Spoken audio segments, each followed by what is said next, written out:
All right, everyone, welcome back. It is Noam Klamsky, and this is already year 5. Wow. It's October 16th, 2029, as you can see up in the top right corner. Time to get our preseason kind of pulse check going on here. AJ Dybantsa, 96 overall. He is still styling. 22 years old, champion of the league. How much more do you need to say? He should win an MVP in the next couple of years. We're going to have to try and set him up to do that. Trae Young still holding in solid at an 89. He's 31 years old. I have tossed and turned about trading him or not. There's a lot of validity to doing it, but after winning a championship, I am kind of attached to him. So we're going to keep Trae for now. He's got a lot of time left on his deal. There's no real rush to get rid of him. And, you know, he was part of our championship squad, so you gotta appreciate that. Dyson Daniels has fallen to an 86. He was extended based on his old attributes, but that's not a big deal. He won a title with us. He fits the team well. He deserves the money that he got. Walker Kessler, another guy who has at times been on the mental chopping block. 28 years old, fresh contract extension for him as well. No problems with Walker. Noah Esenge, man, completely shattered my expectations when I took over this team. He is now a core member, starting power forward, probably over Denny, I would guess. I'm really surprised his rating is higher than Denny. If you would have told me that when I took over this team, I would have thought you were cracked out. But yeah, like, not a thing below B here. Well, counting B- as part of the Bs. Just a great, well-rounded player. He's 22 years old. There's a chance he still grows. He could be an 83, 84 next season. Yeah, just a great little asset I happened to stumble upon. And that's probably our starting 5 right there. It's a really, really good starting 5. Off the bench, Anthony Simons, of course. He, just a legendary bench scorer. He took over in the playoffs when we needed him to. Just had a tremendous little run in Chicago. He's got 3 years left on his deal, so we'll be seeing his face for a little bit. Kyle Filipowski, another one of those guys that said they weren't going to re-sign with me, but then re-signed with me. RJ Barrett, nice little bench option. I like our bench is ridiculous here. Anthony Simons, Kyle Filipowski, RJ Barrett, Denny Avdia. Daryl Wennington, 78 overall at 22 years old. So I believe he bumped up from a 75 last year. Or was he a 76? Either way, he got a couple of ratings, and that's really great to see. He played some part for us last year based on some need at power forward, and when I think our 2 better ones got hurt and he was starting. How many games did he start? He started 5 games. It's a fair little chunk, and I thought he did fine. I thought he did totally okay. Almost 50% from the field. I don't know how many shots he was taking from deep to get that kind of number, but you know what? Even it's about an attempt a game. Not bad at all. Yeah, good little shooting splits from him for a rookie. I have no problems with him. He's a nice little piece. Malik Monk, I really don't think played that much for us last year, though he might have with the injuries. Oh, he played 79 games, 1,300 minutes. He contributed way more than I thought he was going to. So that was a good signing. Sensabaugh, we got Hilliard down here. Hilliard's now in the playable kind of range, which at 25 years old is good. He doesn't really have much of a standout skill other than his athleticism and his inside scoring, but we're still hoping he can develop some rebounding and post defense. Huge wingspan on him, 7'8". And then, yeah, Nickeil Alexander-Walker should be a 77, but he's got a sore right knee right now. I don't remember if he got hurt in the playoffs and that's still lingering, or maybe this is some kind of like international tournament kind of thing, but that's not a great way to start the year, but at least it's only day to day. Yeah. I mean, the squad is looking tip top. There's nothing I really want to do, and that's exactly how you should look at a title-winning team. Hilliard, again, he's another internally debating kind of guy. Everything in me says I should give up on this guy, but I really do want to see how Jeff Hilliard kind of blossoms from here. And yeah, I think the team is pretty well squared away for positions. Yeah, it's we've got everything spread out nicely here. So I think from that angle, the team is good to go. Contract extensions, we took care of all those in the offseason. Yeah, man. I mean, let's see what the coach is saying. We've got the starting 5 I predicted. Anthony Simons, 6th man. It's looking great. He still runs these super deep benches, so Wennington might get some playing opportunity this year. The prospect scouting is looking pretty weak. We've got a B- here is the best player, and he's 22 already. And the Sporting News thinks he's going 7th, which is it's a pretty bad sign. And whenever you don't have a consensus like that, like this Dwight Brown guy has a much better consensus, even though Hassan here has two rankings that think he's going to go first. It's looking dire.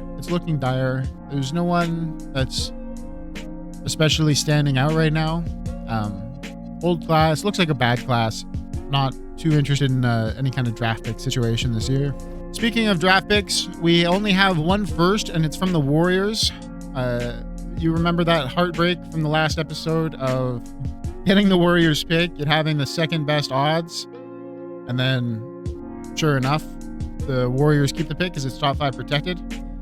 But we get it unprotected this year, so hopefully they have an equally bad season, though again with Luka Doncic. I don't know how possible that is, but we'll have to see.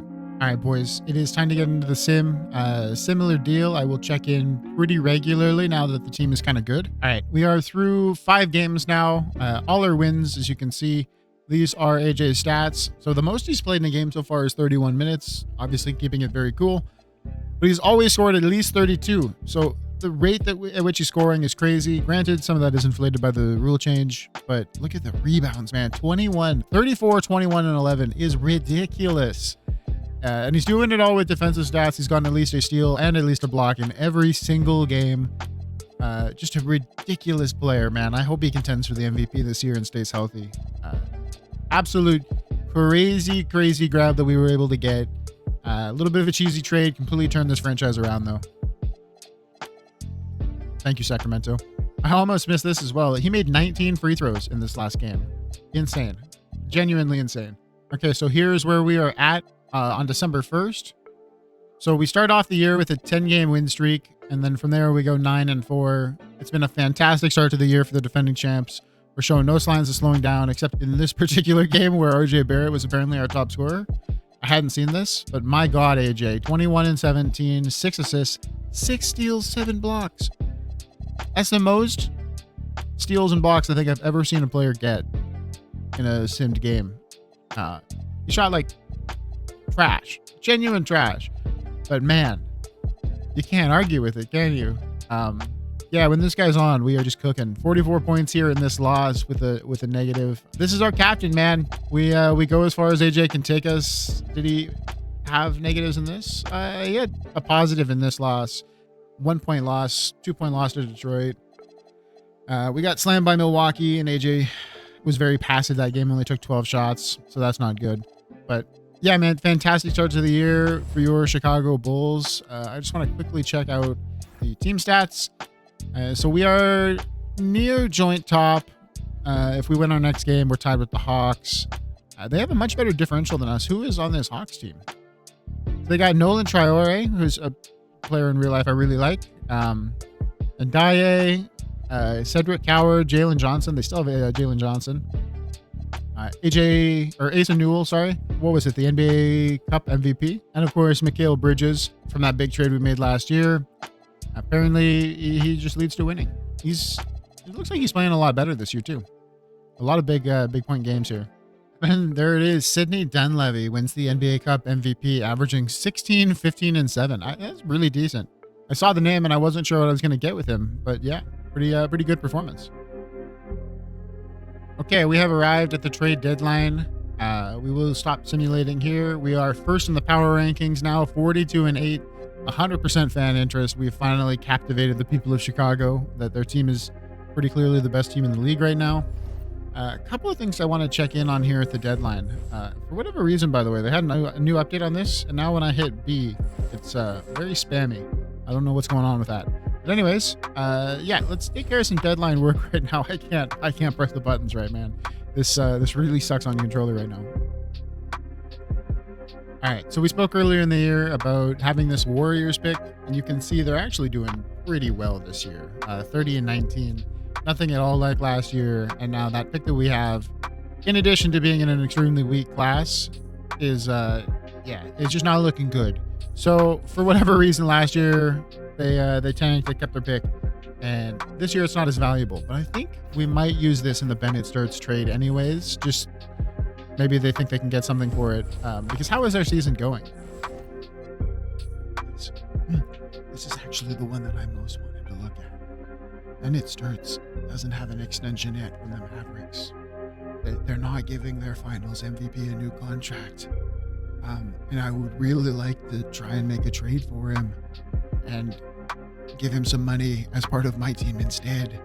So we're going to try and make some offers for Bennett here on the grounds that maybe they'll give him a little cheaper because he doesn't have a contract. Okay, I have played around with a ridiculous amount of trade scenarios for Bennett. This is the last one I'm going to try, and I don't think they'll accept. But yeah, I've worked even 3-team trades. At one point, I had the Clippers giving up Jonathan Kuminga. He had a little bit more value than RJ Barrett, so we were sending RJ Barrett to the Clippers, and the Clippers were down for that. But nothing has satisfied the Mavericks' needs, so this is the last offer on the table. It's RJ Barrett and Denny Avdia. They both got 5-year deals. I know it says 2, but there's extensions on top of that that aren't showing yet. They both have fantastic deals. They both just won a championship. In addition, they're getting Golden State's unprotected pick this year, and they're getting their own pick back. And to sweeten the pot, I've added Nickeil Alexander-Walker. How many years does he have left? He's got 3 years. So you know what? It's a healthy offer. I'm taking back PJ Washington, who's for some reason on $24 million this season at a 75 overall. I'm taking back Bennett, who does not have an extension. This is the last trade I'm going to try. I've tried this exact trade just without Nickeil. It still works with Nickeil, so I'm going to see if they'll take it. I honestly am surprised. That silence was genuine shock. Okay, well now I have to rethink a lot of things because we have Bennett Sturts on this team. Oh my god. What have I done? What have I done? Okay, so immediately I am realizing my mistake. They can't extend Bennett because they had to have done it in the offseason. So because he's on the rookie scale, he's not eligible for an extension. So I have to go into the offseason just hoping this guy takes a deal. And you know what? For Bennett Sturts, I'm willing to do that.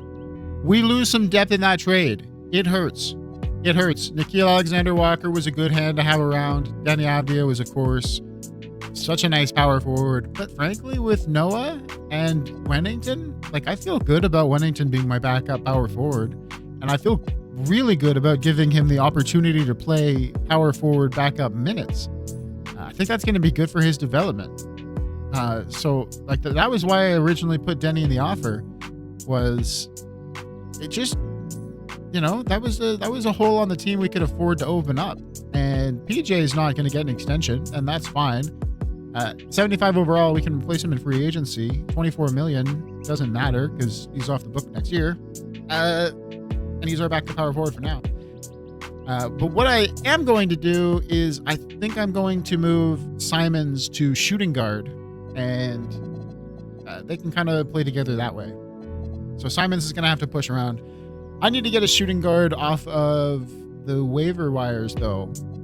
That's going to be a big deal for me.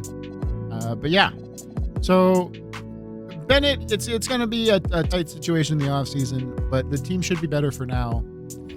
Have a quick look at the free agent shooting guards. We've got Jamal Kerr. I'm not gonna make the joke that came to my mind, but yeah, it's he's an option for us at shooting guard. It looks like he's a 79. That is down a little bit right now because he's sad that he's in the G League. He's on a 40K salary right now. So this guy looks like a decent little option to have at the shooting guard position. A+ 3-pointer, A- perimeter defense.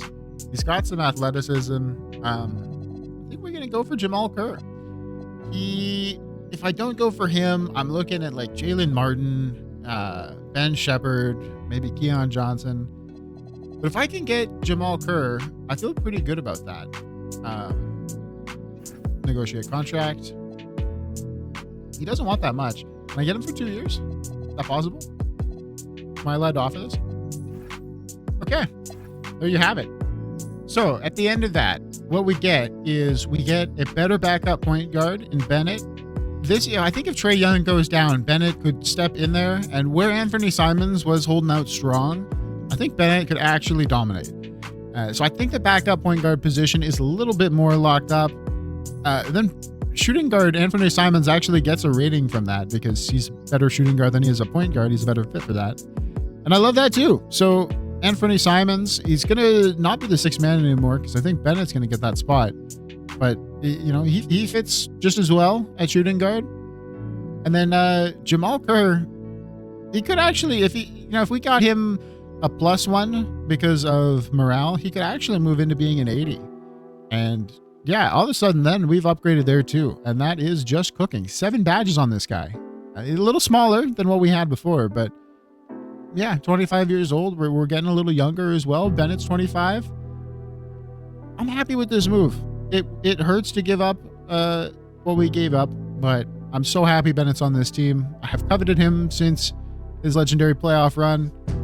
I'm really happy Wennington's going to get more of a chance. Let's see how the coach wants to run this team. Where am I going? In the wrong section, that's where. So this is how the team's going to look. We've got Anthony Simons starting, Dyson Daniels to the bench. Coach, I wish I could have a word with you because I really don't like that. We really need Dyson's defense beside Trae Young. If we could maybe just have a second thought about that one. We'll see how it goes, but I really think Anthony Simons probably should come off the bench. But that's okay, I guess. We got Bennett down here. We've got Wennington's now the 8th man. I didn't check for injuries. Ooh, Filipowski's hurt. Let's go see injuries real quick. Okay, so Monk and Filipowski have each broken the opposite leg. Seemingly at around the same time, too. They both have 6 to 8 weeks to come back. So they'll be back for a playoff push, but losing Filipowski kind of hurts. That's going to be a problem for us. But we are doing fine, and I am so excited to see how this team does with Bennett. I'm really excited to see how it goes from here. All right, our first game with Bennett, here it is. We've got 12 points from him. A very calm night. 11 assists, though, is great. Not our best game. We only win by a point, but successful debut all around. A win is a win. It also shows the same on the record board at the end. Kerr also came through with 12 points in 10 minutes. Really nice from him. Shot very efficiently. Wennington, not his best game. Definitely not his best game. And PJ Washington, also not his best game.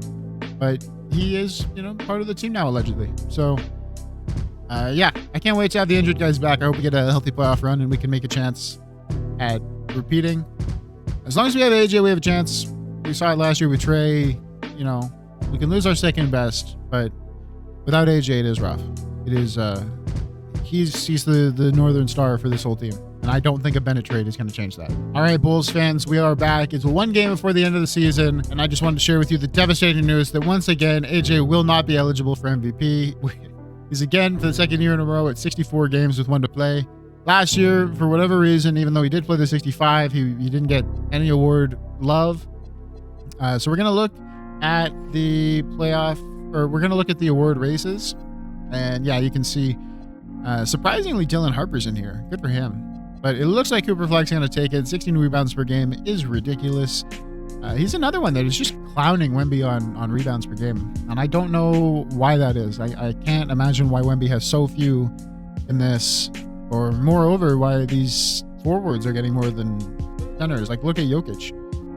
I'm sure he's 35 now. So, his rebounds are a little down, but still, I don't know. Something just feels off about this. But anyways, the most valuable player, it looks like it's going to be Cooper Flag, Rookie of the Year. Kozlov has slipped. So we've done a little correction on that. It's going to Richard Farrell now, who is the 9th pick. And he also is not having the best year. 16-6 is great. 16-7, really. but 37% from the field. It's ugly. Kozlov, 32. It's just ugly. And then JR is having like a really good rookie year. I would still like to get this guy on the team, but I just don't know how to do it unless I trade Trey for him. And I don't know if I want to commit to that. Because as nice as it is that he's 20 and 7'1" and can shoot. I kind of like the squad how it is. We do have Ben now to take over for Trey, and it is funny that he's getting Miles Turnered, where I'm just always discussing trading Trey, but we got to stick it out with our guy. And there's no guarantee that Indy would accept.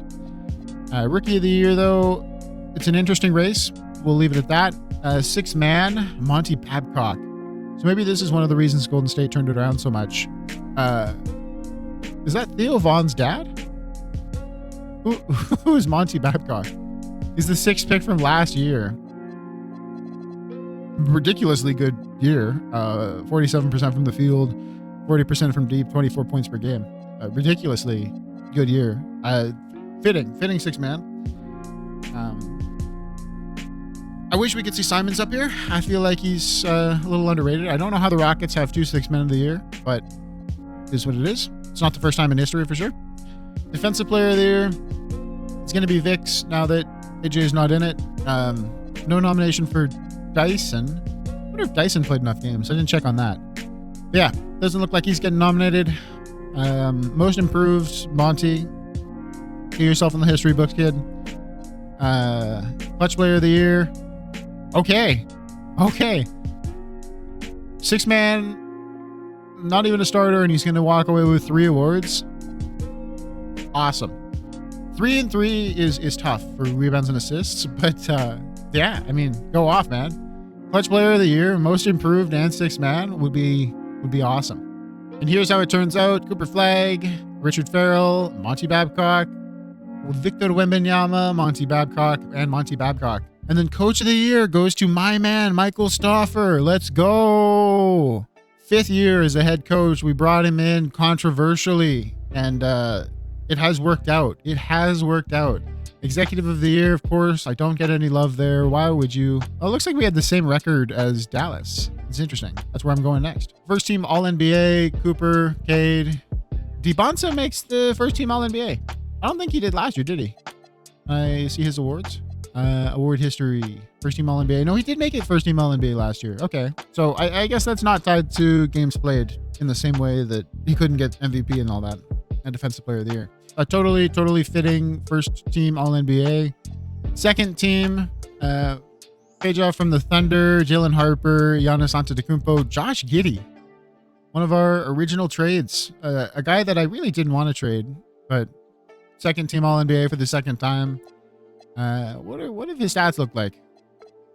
Yeah, just tremendous stats. This second year in New York, averaging 23, 12, and 11. Ridiculous. I maybe wish I would have tried to find a place for him, because I think Josh could have worked out tremendously. And I think he worked out better than Mikal Bridges did. Obviously, Dyson Daniels has worked out too when we inevitably got there, or eventually got there. But yeah, Josh is having a good career. And then our man Peterson, of course. Third team, we've got no players again. I'm really surprised we can't sneak in another All-NBA guy. But Şengün, Banchero, Trey Johnson, LaMelo Ball, Alexander Sarr. It's a good list. LaMelo's hurt right now, but it is just a good list. Trey's a baller, so I'm not surprised. Averaging 36 per game. Efficiently, too. Very efficiently. What is that? A true shooting of 64. Jeez. Yeah. Really good player. All defense. No names are too surprising. Kaman Maluak, his first year in Philly. Second team, Darren Peterson makes it. Dale McMillan. Interesting. He's a 4th-year player that was drafted in 2016. Getting ridiculous rebounds. And solid assists. Good for him. I'm surprised that gets you on the all-defense team. It's usually a really high bar for defensive stats. All rookies we can skip past. This is how the playoffs are looking. We've got plans for LA versus OKC, and then LA versus Phoenix.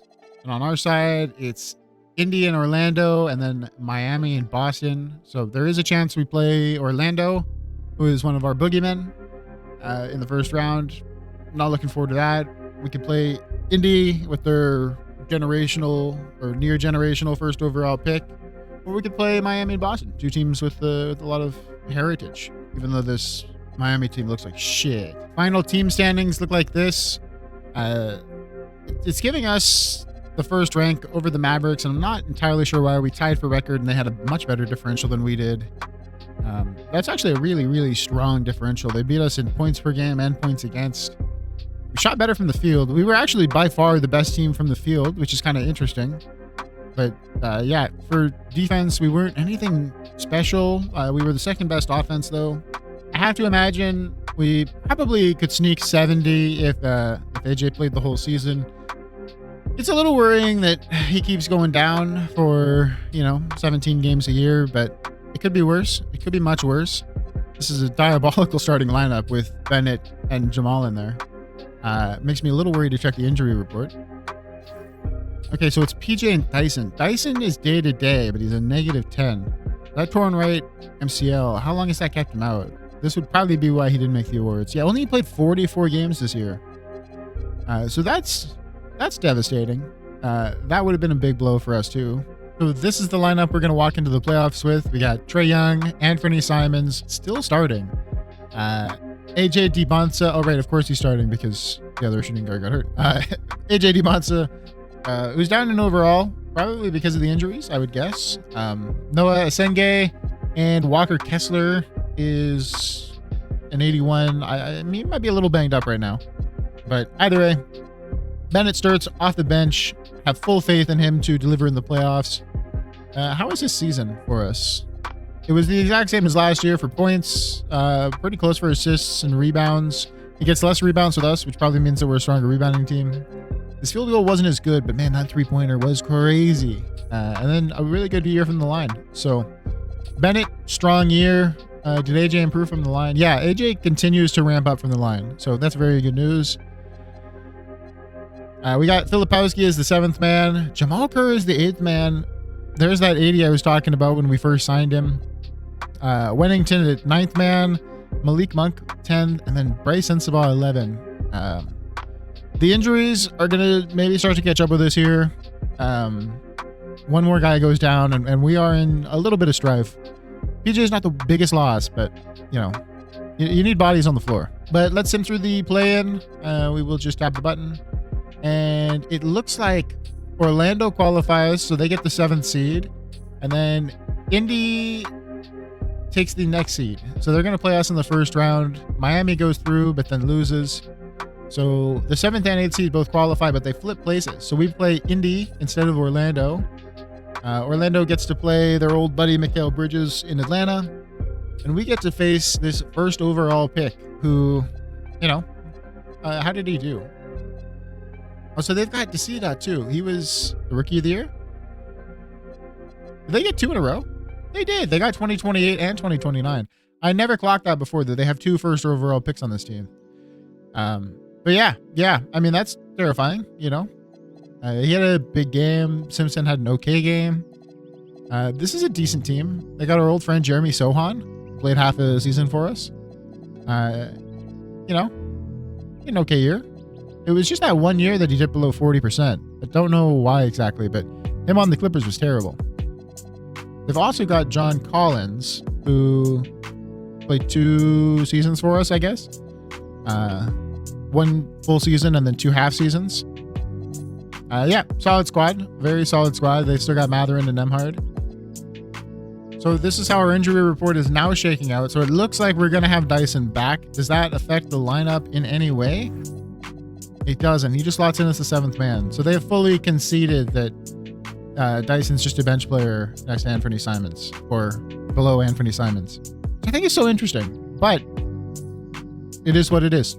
We will just roll. So we'll see how we can do against these Indiana Pacers. Okay, sim the round.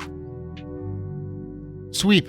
Okay, a non-problematic first series. Let's go to game 1. AJ with 50 points. Trae Young had an okay game. Him and Simons, man, no rebounds. They are all about the stereotype. They did what they needed to do. We won 176 to 170. It is a little bit ridiculous. Sturts, just amazing. 20 and 15. It wouldn't surprise me if I go to the board and he has the maybe he won't have an assist record. He's got to get up there though. How many times has Chicago had a guy averaging 11? But yeah, solid first game from us. I mean, the Pacers had some good stats too, but in a game that finishes with 350 points, you would kind of expect that. Game 2, we got a 32-point win. Who's this Herrera guy? This Herrera guy is absolutely torching us. But the Bulls pull out the win. Massive triple-double from Dybantsa. It doesn't quite get the defensive stats he usually gets, but Trae Young. How many rebounds did Trae have this season? Oh my God, he's averaging 0.7 in the playoffs. I've never seen rebounding numbers this low, man. Yeah. I mean, 1.5 in a season is ridiculous. How did I not see that before? Yeah, no rebounds for him. Simons, what does he average? Yeah, he averages about the same. I really didn't think it was going to be that low. I was expecting them to average 2.5 or 3 or something. This Kerr guy continues to be really good for us. He averaged 16 points per game over the season, which is not bad for a guy that we picked up from the G League.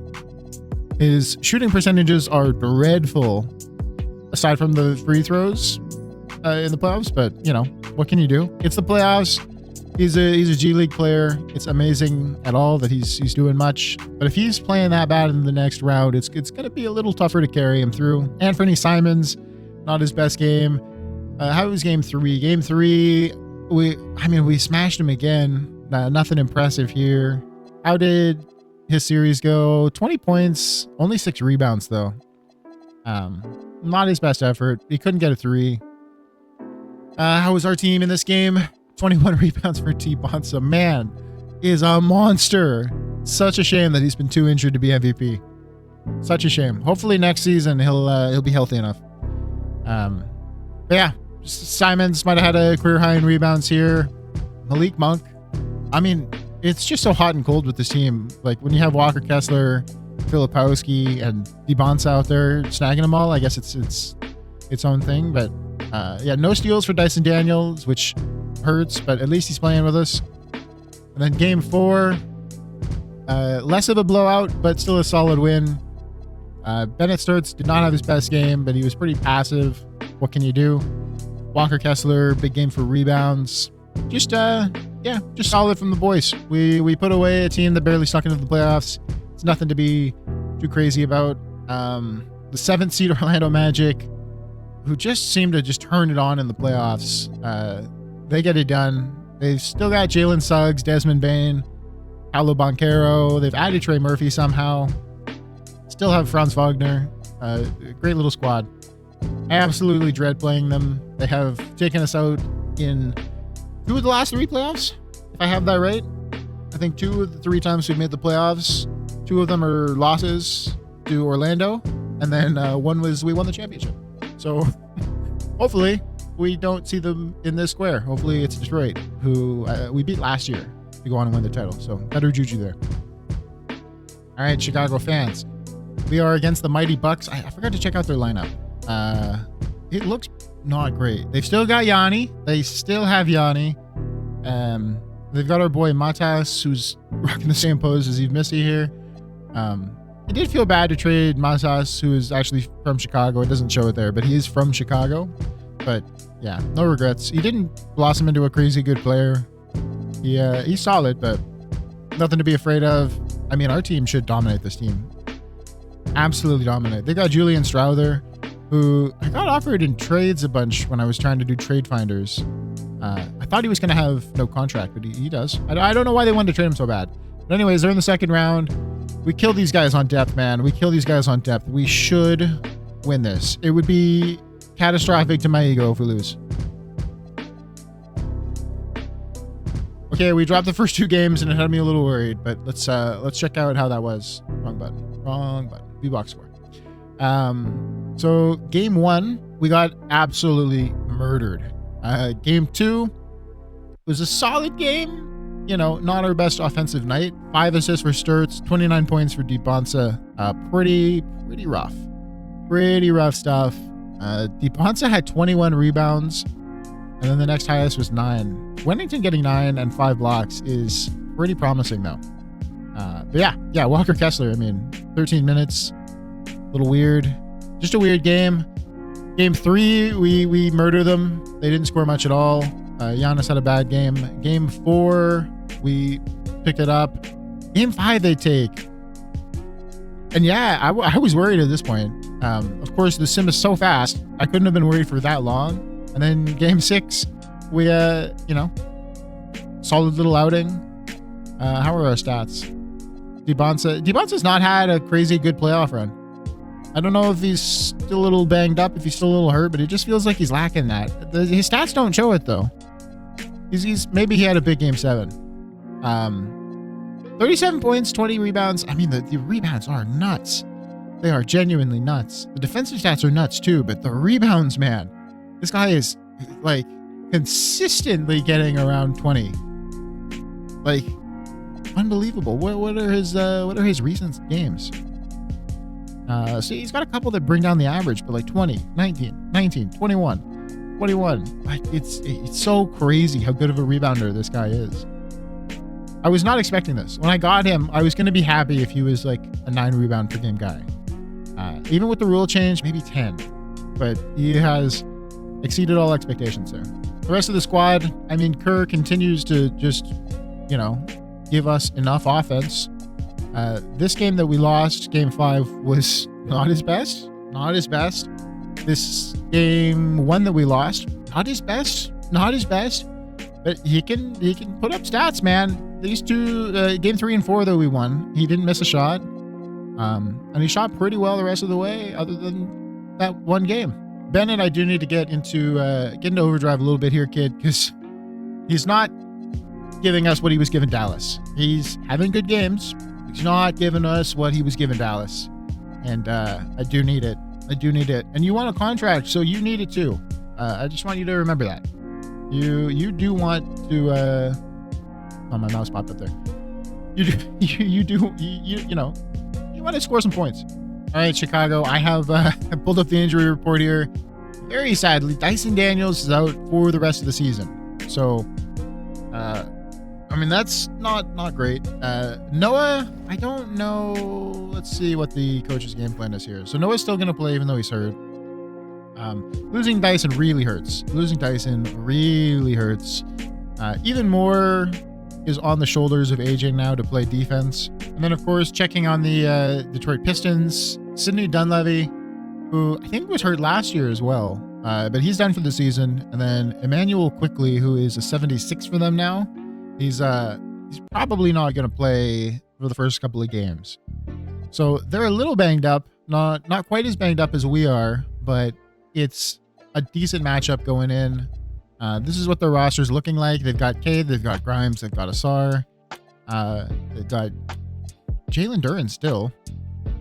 Most UK saves I play, he's traded by now, but they've still got Ron Holland. It's a lot of the same characters you would have seen. But anyways, this is a top 5 team in the conference. It's nothing to slouch at, and we're going to need a little bit of luck to get by them. I mean, we are the stronger team on paper, but holy shit, we got swept. Oh, I just got stun locked. We got swept. Cade Cunningham averaging 50 and 11. Oh my god. Cade put it all the way in again. Oh my god. He put up 72 against us before, and now we don't have Daniels, and he just averaged 50 over a sweep. Oh no. He swept the champions. Oh man. What happened? Game 1. Put up 48. They won by 20. Game 2, 58. They won by 30. Game 3, 48. They won by 10. Game 4, 51. They won by 10. Just clean. AJ had a terrible game 1. AJ had a terrible game 2. AJ, mid game 3. AJ, terrible game 4. Oh no, they shut down our man. I mean, Bennett Sturts. How did he do throughout the series? Let's just go to his recent games. So 20 and 13 in game 1 is strong. After that, though, 14 points on 13 shots, 13 points on 9 shots. It's not terrible, but yeah. I don't like to see that. Bennett choked for us. AJ choked for us. I mean, maybe I'm being too harsh on AJ, but like some of this is just horrible. 17 points on 20 shots, 15 points on 20 shots. This game, he was better, but like, look at the turnovers. 7, 8, 5, 7. I mean, the free throws, he shot well from the line, but like from deep, 0 of 7, 1 of 7. Negative 41 in this game. I mean, that's, back-to-back triple doubles to start, but you shoot us out of the game. I mean, 3 and 3 is good defensive numbers. Yeah, man, I think this one falls straight on AJ, and I really hope this lights a fire and that he's better next year, and that he's healthy next year. I mean, he played all the playoff games, but like, yeah, I want to see this guy get an MVP, and I want to see better playoff performances than this. Congrats to Detroit on absolutely smashing us. None of the games were very close. So they're going to go against Wemby and the Spurs in the finals. They've got Harper and Fox, too. That's a tough squad, man. That is a tight group. Yeah. Oh, they got Tristan Vukcevic. I really like this guy in real life. I hope the Wizards give him more of a chance. But, yeah. Steph Castle, I guess, is hurt. Is that why he's at the end? Maybe not. But they've still got him. Probably a bench player. So both of the number 1 seeds fall out. Who will win the championship? It's the Detroit Pistons. So deserved. Kid averaging 46 a game in the finals. This man just shouldered more than I think I've ever seen someone to shoulder on the way to a win. Game 6, they won 4 straight after losing the first 2. Game 6, to win it all, 51, 13, and 10 with 4 steals. Just amazing, amazing stuff. Cade Cunningham, absolute carry job. He had 43 and 28 minutes before. Why did he play so few minutes? Did he foul out? He's in foul trouble. Weird. I'm surprised they only played him 28 minutes here, especially in a close-ish game. But yeah, congrats to the Pistons. Cade, just absolute savage. Absolute savage. All right, more arena renovations for the fans. For the player retirements, we got AD heading out. He's got to make the Hall of Fame. Randall, I would be surprised if he made it. Bobby Portis, I would be downright stunned. Embiid retires. That feels about right. 14 seasons. Sabonis retiring is a little young, but he had kind of eroded in skill. I didn't realize Embiid had fallen off that bad. He would have been an interesting third center if we didn't have Hilliard. Oh, look, he had a little stretch there of playing minutes. But yeah. I mean, does Embiid make it? I don't think he should, but he is an MVP. But same kind of deal as Derrick Rose. I just don't see it. Derek White, interesting name. Probably won't make the Hall, but great player. Yeah. Let's see who makes it. Staff retirements. Terry Stotts, head coach of the Warriors. Did Kerr retire? There was that weird thing with Kerr where I wasn't sure why he was out as the Wizards coach. Hall of Fame inductees. Oh, Joel Embiid does make it. So only 700 games for him. I mean, it's not like he didn't achieve much. He did win the MVP, 9-time All-Star. Yeah, maybe I was a little harsh. 9-time All-Star is a pretty strong case. Yeah, no, I'm with it. This is a Hall of Fame career. 5-time All-NBA first or second team. It's legitimate. I didn't realize on this page it actually shows the accomplishments. So it's got his MVP tracker here. AD was a 13-time All-Star. Neither won Defensive Player of the Year or Sixth Man. AD won 2 chips though. and was a first team All-NBA 4 times, which is a big difference. Same as the 3 first team All Defenses. Yeah, all rookie first team, neither one rookie of the year. Very, very good stuff. Very good stuff. Full screen. Of course, they both get their jersey retired. A little surprised AD gets it for the Pelicans, but he went back. I didn't realize AD went back to the Pelicans for 3 more years. That's an interesting one. He retired with them. Cool. League meetings, nothing's going to change. That is just how I like it. I mean, the game usually evolves. Like, I'm sure there will be more rule changes than there have been in this over the next 5 years. But that one with the changing of the shot clock is a massive one. It's probably the single biggest rule that can sometimes change in my NBA. Draft lottery. I think we traded away our pick to get Bennett. So, yeah, nothing here. So we can safely skip by this one. Charlotte wins the top pick. It's a weak draft anyways. Nothing too crazy here. Okay, so this is one that I'm really happy with. We get this guy, Randy Martin, who is an amazing 5-star sports medicine guy. He's got some decent badges. There was one guy that had more badges, but he didn't have the Hall of Fame. So I've gone with this guy. This is going to be the guy that keeps AJ healthy for a season, I believe. This is going to be the guy that's the reason we win MVP. Let's go ahead and take some of these bonus stats. I forgot about these. We can unassign these from the scout, which we don't need as much anymore, and we can give them to the coaching. So I'm going to give a couple here to the doctor, and then the rest to the head coach. I should have done this a long time ago. That's a little bit negligent by me. But yeah, this should work out better. This should work out much better for us. The only real standout in the combine that I can see is this D. McCaw guy, who is a power forward. He has a 41-inch vert with 21 bench, which is a very high number. And then he can still shoot.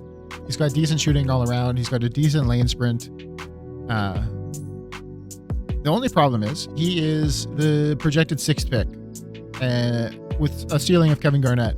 So I don't think this guy is going to be available for us. I mean, we could trade, but yeah, it's a little tough to say. This Allen Elliott guy has a really nice shot, and he's draft ranked around 22nd, but we would have to trade for a pick to get him. And I just don't see that as worth it. He's got a lot of weaknesses. So I think I'm just going to let this draft pass me by. It's a bit of a shame, but you know, that's the reality of being a contender. So yeah, we will approach the draft here. Is there anyone I want to see I can trade find for? Okay, I'm actually going to go against my gut instincts here. I have an offer on the trade finder from San Antonio. They're down to send me Carter Bryant for Noah Essengay and Malik Monk, and they're going to include a first-round pick. And Carter Bryant's on a lot of money. He's on an absolute ton of money, but he's a good player, man. He's got better shooting than Noah, which still isn't great, but better defensive numbers, better rebounding. I think he might be a better power forward for us. Noah's stats aren't as good as his overall is, and for a guy that was playing 27 minutes for us, I think Carter might be able to come in and do a better job. So I've been kind of flipping between these. I really like getting a first-round pick as well. We don't have enough of those. And I think I'm going to do it. I'm just going to spice up the line a little bit for next season. And I think I like this. So we are trading Noah Essengay. So this is the results of the draft. We've got the Hornets took Dwight Brown first overall, 75 overall at 22 years old. Not exactly what you want to see. What do they think the potential is? A-. And this guy is a B. It's just a bad class. Whenever the first 19-year-old or younger off the board is 10th, it's a lot of old guys, man. It is a lot of old guys. But yeah, that's a rough result. I mean, this Izzet guy is the one that we saw that was projected first, but could have gone 7th apparently. He doesn't look too bad. He's a Turkish kid, A rebounding, A- post defense, but yeah, it's a rough class. Rookie signings, of course, we have none. Player options, I'm going to decline the option on Hilliard, but I would still like him back. So I might look into signing him probably for like a minimum deal. But Winnington, easy accept. The team took Rodman's option. Man, Rodman turned into a really good player. He 89 overall at 24. Tyron Stokes is on the last year of his rookie deal, so that's exciting. He went second in that same draft. Giddy took a player option for 35. That's a little surprising. I guess for his overall, it makes sense. Desita, solid all around. Basically, every status here was accepted, other than the team declined Humphreys, which does surprise me. He's 81 overall at 25. I mean, guys are supposed to be a lot cheaper. So that was a top 5 pick. He's A+ shooting. Interesting. Qualifying offers, we are going to extend it to Sturts.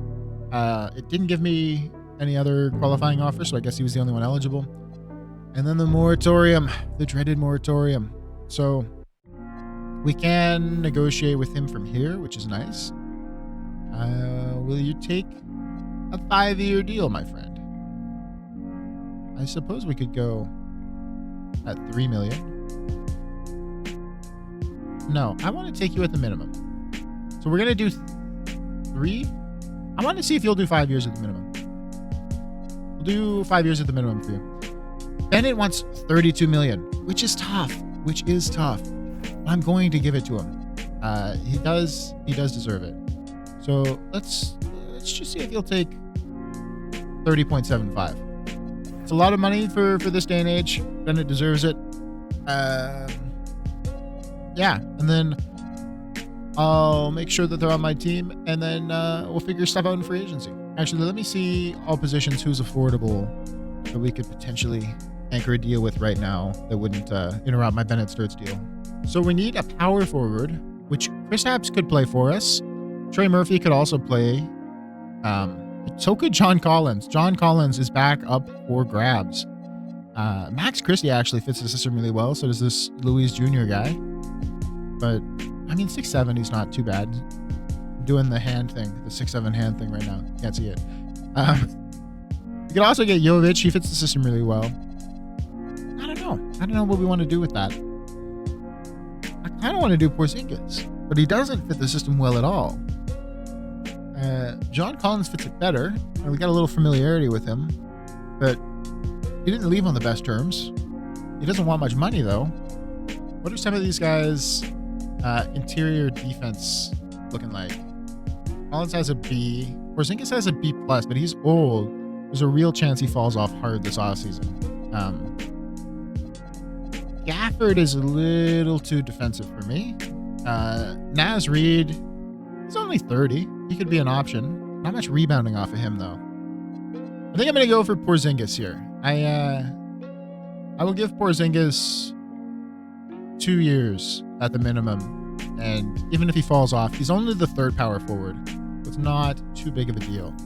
And we will see if these guys will all sign. Aaron Peterson's a free agent. That is electric. So is Mikal Brown. Why are we turning to a 94? Maybe he was a decent first overall pick, huh? Maybe. So everyone agrees. Everyone agrees. Bennett Sturts is down to come back. Hilliard's down to come back. Kristaps is down to join. This could be a good offseason for us. This could be a very good offseason for us. It looks like everyone signed. Okay, so this is how the team's looking after I converted Kristaps into a power forward. We've got 2 point guards only, 3 shooting guards, only 2 small forwards, and then 3 power forwards, 3 centers.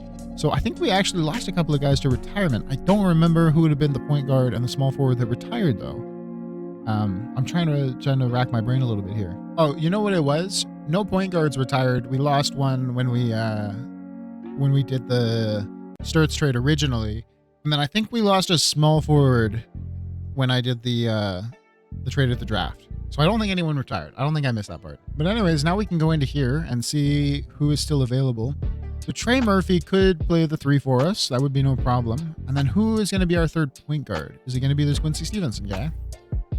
Let's just get you locked up for 3 years, huh? That seems good. And then who are the point guards I can get? Chucky Hepburn. I'm looking for perimeter defense and playmaking here. And that is Chucky Hepburn. 13 badges on him as well. He could be a nice little pickup. Nice little pickup. What about shooting guards? Anyone here especially good? Nah, not really. Yeah, I want to get this Chucky guy. We will offer you 2 years. 2 years feels fair.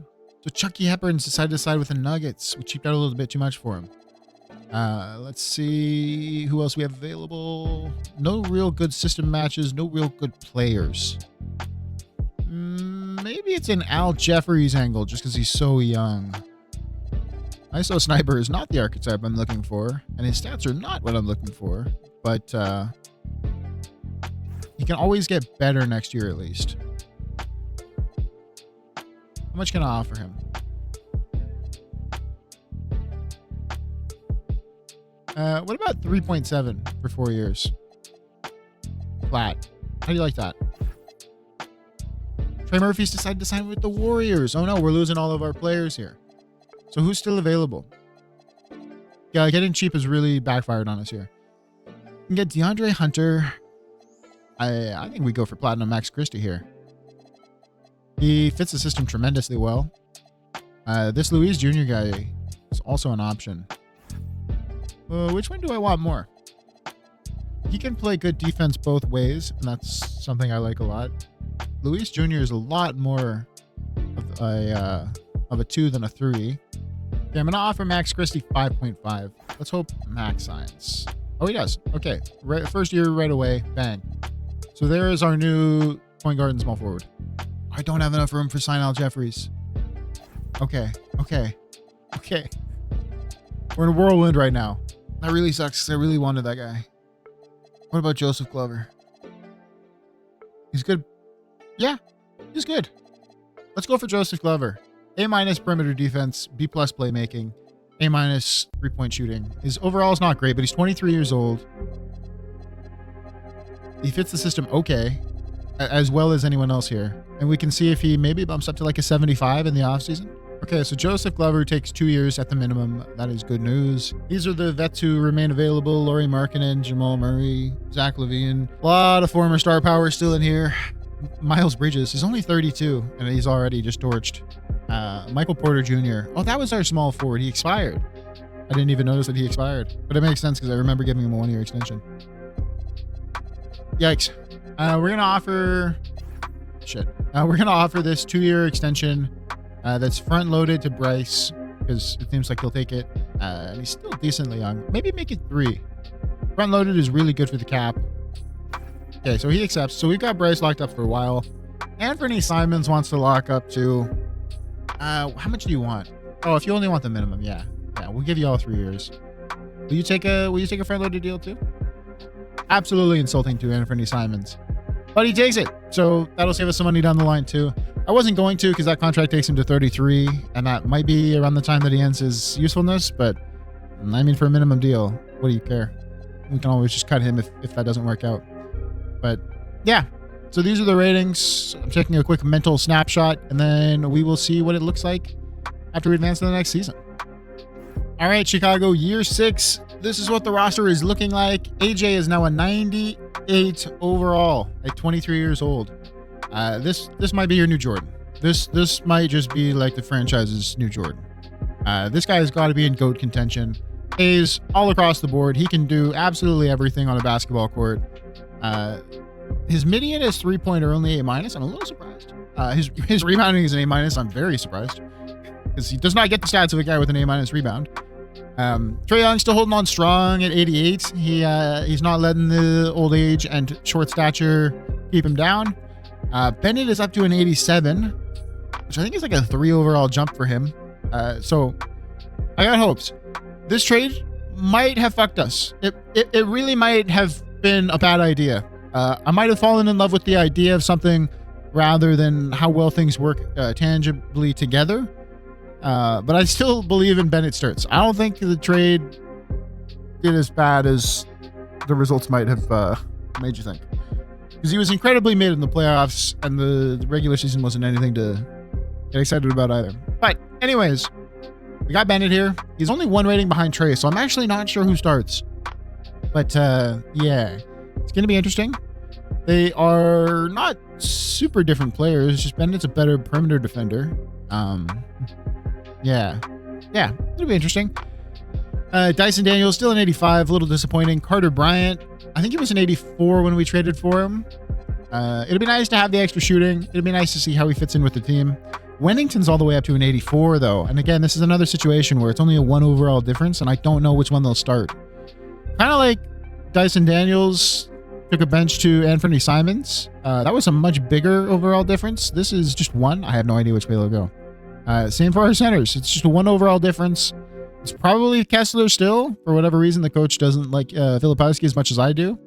But yeah, I mean, it'd be kind of interesting. But Wennington is up big. Kerr is down 2. And I don't know why these guys have a -2. Maybe he's just really upset. Oh, yeah, relations annoyed. But I have chemistry off, I thought. So I don't know what's going on there. Does it say?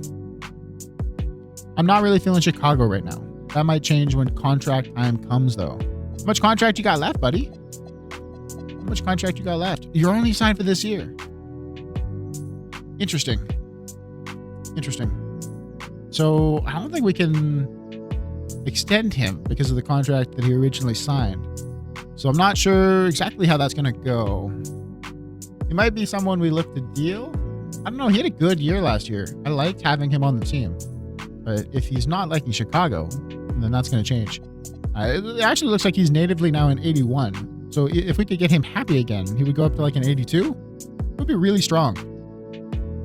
Anthony Simons would then be, or actually is already our 3rd lowest rated shooting guard, which is weird.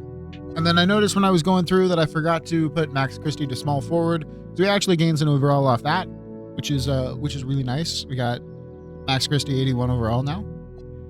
Porzingis is still a 79, which is a very pleasant surprise. He was an 81 when we signed him, so he lost 2, but it could have been catastrophic.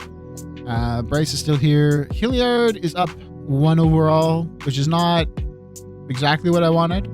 It doesn't look like he'll ever be anything, but if he goes to a 77, that's decent backup territory. It still wasn't a great pick, but pick 21's a little bit of a crapshoot. I don't know. I don't hate this for us. I don't know. I don't hate that for us. And then Glover's a 75. So he went up 2. So he was a 73 when I took him. So his perimeter defense is still an A-. His playmaking, I think, was a B+ anyways. So he hasn't gotten better in the areas I wanted him to. But yeah, not bad for a backup option. I think we went through like 4 different options before we got to him. But yeah. This is how the minutes are going to look to start the year. We've got Dyson Daniels back starting, so maybe the coach realizes that was a bit of a mistake. Hopefully Dyson is good to go this year. I should check his body health. He's got a red knee now. Not great. I've actually never tracked it to know if their injuries can get better. So I don't know if his knee is like permanently cooked or what the deal is, but this is going to be one to watch. Hopefully Dyson can still have a good season with us. He did have that twisted left knee. He had more than this. I don't know what's wrong with this injury history page, but I want to say he had tendonitis, and that's what took him out for the season, something like that. But we need Dyson to play. He's a very key part in what we're doing. Computer has opted to go for Carter Bryant starting and Trae Young. So Bennett starts and Darrell Wennington are coming off the bench. Darrell Wennington could be in for a big year. 84 overall is massive. I mean, the overalls on this team are just great. If you look like, our 11th man is still strong. Our 12th man is not. Like Kristaps isn't playing and he's a 79. A lot of teams would go for that. So it's all interesting stuff. I mean, Hilliard might have ended up being better if he was allowed to play. It just is what it is. Sensabaugh barely gets time. I love it when they do these same poses. They really got to add a couple more poses. It can't be that hard. Kristaps just looks so goofy. He's got that. He's kind of got that Blake Griffin hair. I don't know how to say it. I was going through the team records to see if there was much interesting here. I've noticed that for 3-point percentage, Bryce Sensabaugh actually has the 4th and 5th best ever records for Chicago. Elite shooter, and then you go to free throw. He's here too. Same years, 2030 and 2028.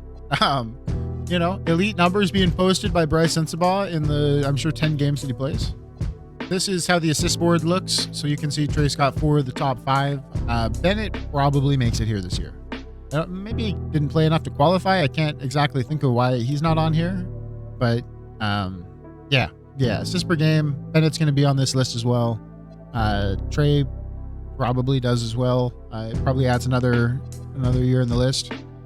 The prospect scouting looks a little more interesting this year. We've got at least young players at the top of the board.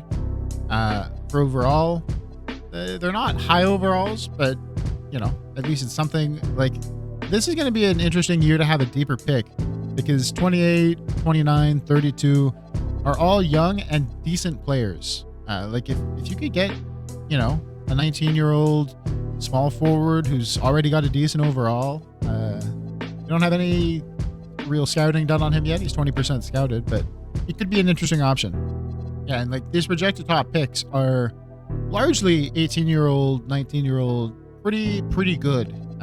It's at least a young class.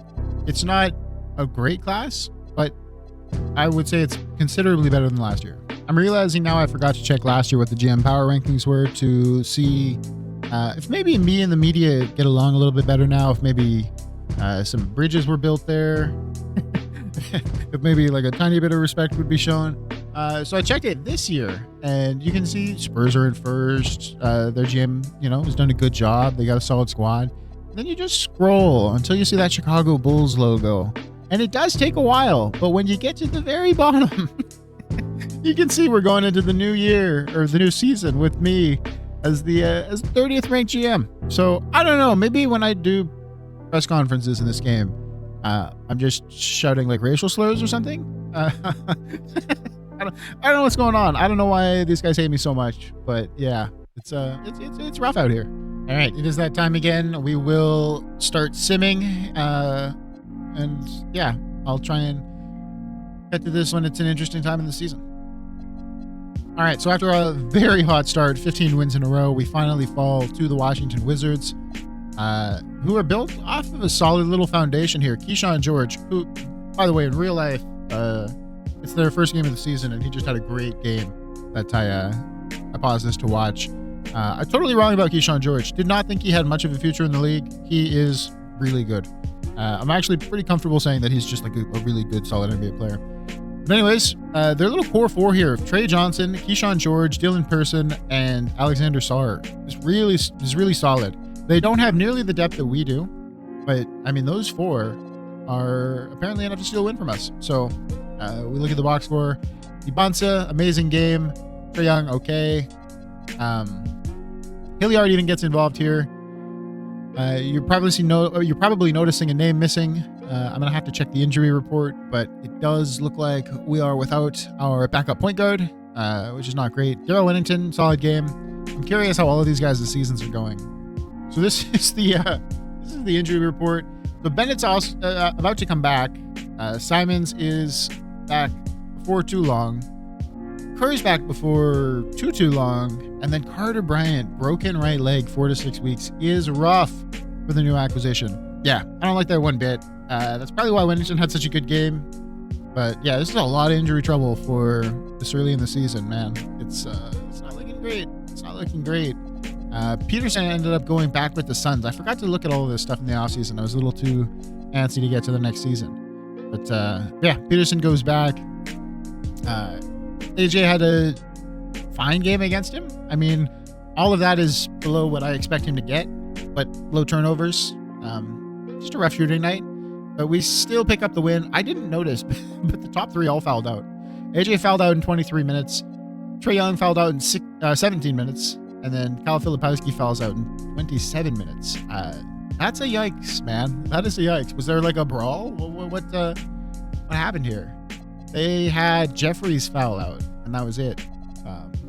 Yeah, we still beat them, even though AJ and Trey both foul out early, like really early, which is a little bit wild. But Dyson Daniels, 15 rebounds, 14 assists, 4 steals.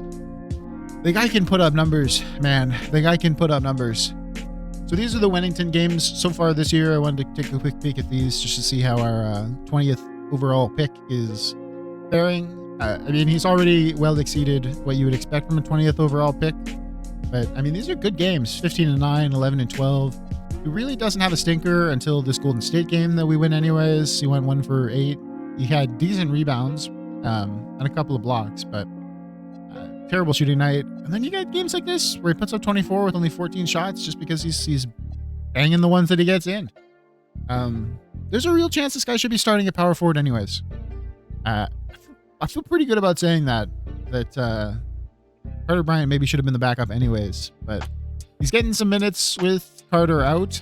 He's not getting a ton, but yeah, I mean, these are like basically all good games. He's getting solid blocks. He's gotten a block in every single game.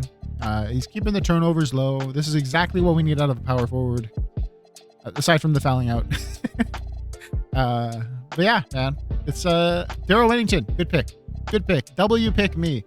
I'm trying to remember exactly what I said about him. I think he was a combine find, right? You can find some good guys in this combine.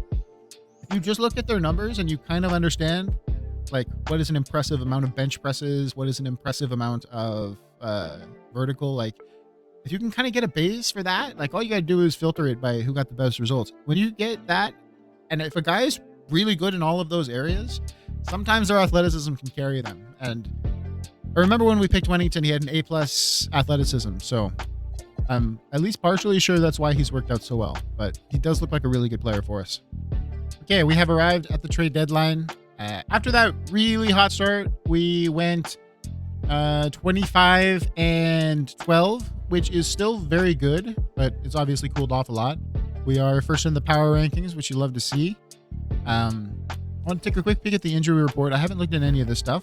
Carter Bryant, is that the same injury? Or did he get a new injury? He might have gotten a new injury. Did he get a new injury? It looks like he missed 6 weeks here and then came back and played and has been out. Weird. Did he just get that injury? Because this is February 4th. What day are we on? We're on February 6th. So yeah, he just got injured again. All right, that's great. So in our search for a better John Collins, we've just reacquired John Collins.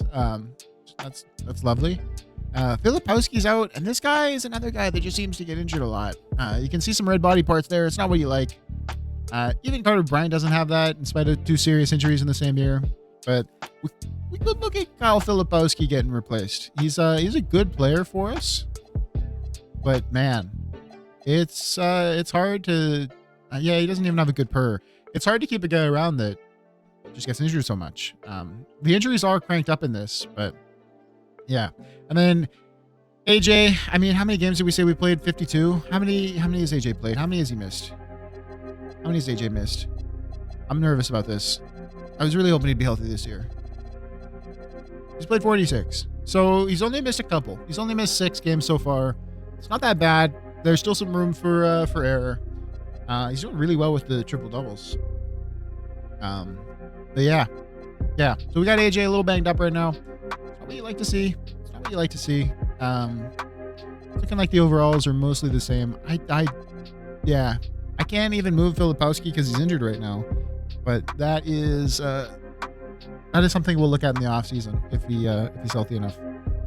Because yeah, I want someone that I can rely on. He's only 27 and he's on good money, but it's just hard. Like if Kristaps Porzingis is staying more healthy than you, it's probably not a great sign.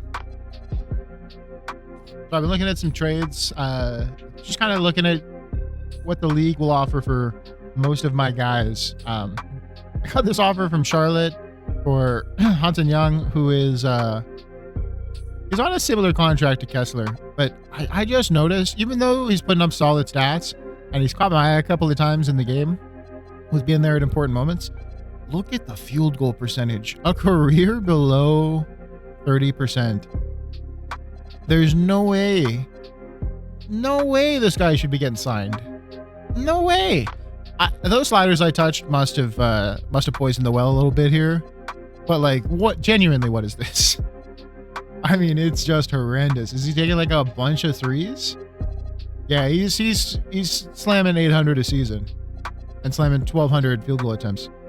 Does it show me his tendencies? It does. What is his shot 3 tendency? It's a 60.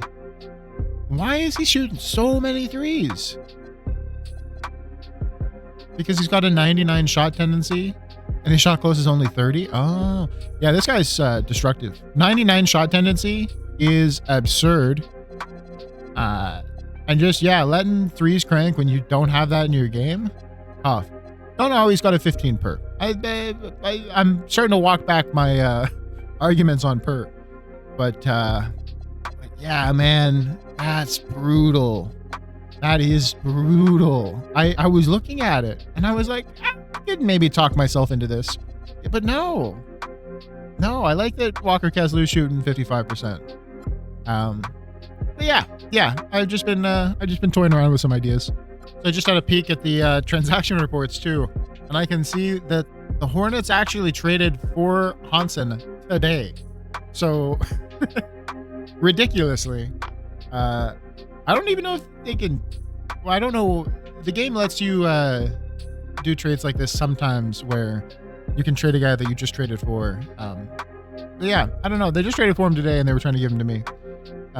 It's a very weird situation, but no thank you. So here's a early preview of the MVP chase. AJ is in second place, and I can't blame them at all. I mean, Cade Cunningham is currently averaging 40 points per game. This guy has to have some dirty career highs. Only 73 is shocking. I was expecting him to have dropped multiple 80s at this point. He's topped out at 69 for the year. Very nice. Look at Hansen Young. He just keeps haunting it. But 34 three-pointers attempted in a game. I got to check this guy's profile after this. That's outrageous. I want to know what Young's been doing. Yeah, I mean, some of this stuff isn't even outrageous. 23 assists by Trey is outrageous. I want to look at that too. But, like, dude, this guy is absolute fire. Absolute fire, dude. Yeah, he's genuinely just amazing. I'm sad that one of his knees is bugged because, like, this guy is. Look at this, man. Look at this. Just crazy, and doing it with assists too. Just crazy. Look at the percentages, man. And the minutes. He averaged 38 per game on 31 minutes.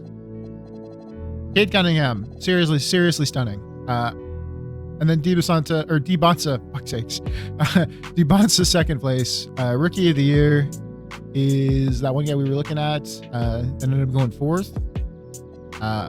Sixth man of the year, Olich, who was a high pick a year ago, 2 years ago. That's a year ago. And then Cam Thomas is still going. Look at you go, buddy. Defensive player of the year, the usual candidates. No more Dyson Daniels in here. Guess that was just a little one season peak he had. Most improved player, Christianak is having a year, man. Averaging 30 and 15. Jeez. He was from the AJ draft. He wasn't someone I was looking at, but what a career he's made in Sacramento. Clutch player of the year, Luka. Cade's up there. I mean, if you call the whole game clutch. Okay, so here is Hansen Young's season so far for three-pointer attempts. It's not like it. That's outrageous. Those numbers are outrageous. Like 17 and 19 is high, but it doesn't get crazy. 22 is pretty crazy, and it's no surprise it was a loss. But like that record-breaking thing, I didn't even clock the date. It was yesterday. So Hansen Young took 34 triples yesterday. Shot decently well. Give him credit. Shot around 32, 31%, something like that, off the top of my head. But still, 34 triples, and then immediately the Hornets trade for him. Immediately. The next day, this guy's a Charlotte Hornet. I got no idea what's going on with some of these GMs here, man. But but yeah, again, no surprise they lost. This guy took 34 triples and finished with 39 points. It's something, man. It is something. But yeah, this guy's like a poison pill. You put him on any team that you want to lose. If this guy was on the Pistons, Cade's numbers like go drastically like lower. This guy would ruin Cade's life. Oh man, Hansen Young, a wild build. 34 dribbles. I can't believe my eyes. I can't believe it. This guy took 4 shots that weren't triples. Another thing I wanted to do is look at the general NBA records to kind of see what has changed since this began 6 seasons ago. So actually last year, no, this would have been 2 years ago. Within a 2-month span, 2 guys had 75 and 76. Something like this just happened recently in real life. I can't remember which 2 of the games it was because there's been so many 70 bombs lately. But I remember one guy hit 70 something and another guy hit high 60s in the same day. And then there was 2 70-point games that were within like a week of each other.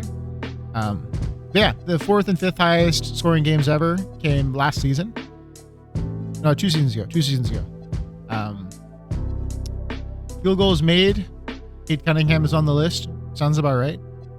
That would have been his 73-pointer, so he doesn't make the total points list, but he does make the field goal list. The 3-pointers made list is pretty recent. Most of the real games, the oldest game is Clay's 14. For free throws made, Trey Johnson actually tied the record for the most ever last year around deadline day again. 28, and then Cade this year 27 in a game. Just ridiculous. Shea has also done it. I don't want to feed the Shea allegations, but he's on this list now. This is not a real Shea stat line, but he's here. So the playoff game record for most points ever in a playoff game belongs to Anthony Edwards, and that's lucky because Cade's was against us. Otherwise, we would have given up the most ever, but thankfully Anthony Edwards claimed the throne first. And then last season, or was this 2 seasons ago? No, this would have been last season. I thought Cade had 72 against us, and then I thought it was maybe 74. But now I don't know what's going on here. Because I'm pretty sure it was 2029's playoffs when Cade messed us up. But either way, Anthony Edwards, pretty solid playoff scorer apparently. And then, man, free throws made in the playoffs. Victor's got 2 games on here from 2 weeks apart. 28 in a game. So tied for the most ever. It just happened to come in a playoff game. Ridiculous. And then Cade. Maybe this is the game where he killed us. Because 2029 sounds about right. And frankly, 26 free throws sounds about right as well. And then for the 3-pointers made, all-time leaderboard, Luka overtook Steph a couple of years back. Jet Howard somehow is on here. 3rd place ever. He set this last season. Crazy. And Dye is on here. Risa Shea and Lillard are on here. Steph, even as an old man, crept his way on here. So half of this list is since we made this save. Maybe the most ridiculous is this one. Free throws made in a season. The all-time record, look at how old this is. And look, without this one, the only guy who's come close since then is Harden, who's one of the all-time great foul baiters. And Kevin Durant, I'm really surprised had that many. But otherwise, it is all old names. And then Cade Cunningham, just stunting on him. Cade, at just 29 years old, is creeping up on Michael Jordan for the 2nd most 40-point games ever. 7 behind. So he could realistically do that by the end of the season, being that that's what he's averaging. And this is where the shot clock getting lower does make some records a little ridiculous. 50-point games, he's already 2nd. Him and Anthony Edwards and Luka and Ja, these guys have all passed Jordan already for 50-point games.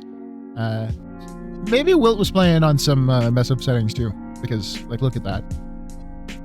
The all-time triple doubles board is also kind of interesting. I mean, you can see the gap that Jokic has created over the competition, but also our man Josh Giddey is here at 8, and our current man AJ Dybantsa is here at 13 already. This guy's 23 years old. I think he's got a real chance at ending up as number 1. That would be very interesting to see how that goes. I think when I wrap up this save and I call it quits, what I want to do is I'm going to sim out the rest of AJ's career and just kind of see how these pages look at the end. So I don't know how many seasons I'll play, but you know, I'll sim out 20 years or whatever, however long AJ plays, and then I want to see what these pages look like. Oh, and count your days, Stephen Curry, because Hansen Young is coming for that ass. You know, through brute force, 34 triples a game, he will make the top of this list at some point. Is he on here? I would love it if Hansen Young's on here.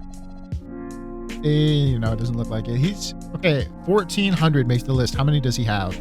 So our boy Hansen is sadly only at 772 careers. So he's about halfway.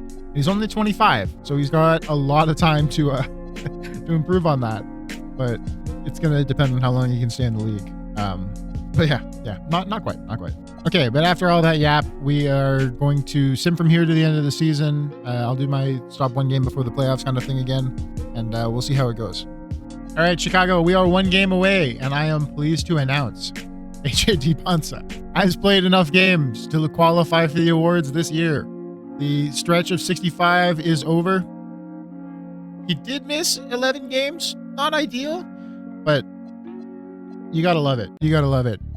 He attempted 500 triples this year, career highs all across the board. The rebounds are down, which I didn't notice the trend, but he made that gigantic jump in year 2. It just slowly kind of trickled down since then. This year was a big drop. Big drop. Still an incredibly healthy amount of rebounds, but you got to notice the drop. Most assists of his career, though, I mean, it's tied per game, but he played more games. The most steals per game of his career, and a little bit above average for blocks. Fantastic year. New high in points. He shot it well from the field. Still not over 50%, but what can you do? The threes, I guess, are dragging him down. Amazing from the line, though. Like this healthy little line up, fantastic. Exactly what you want to see from your growing superstar. Career high in minutes.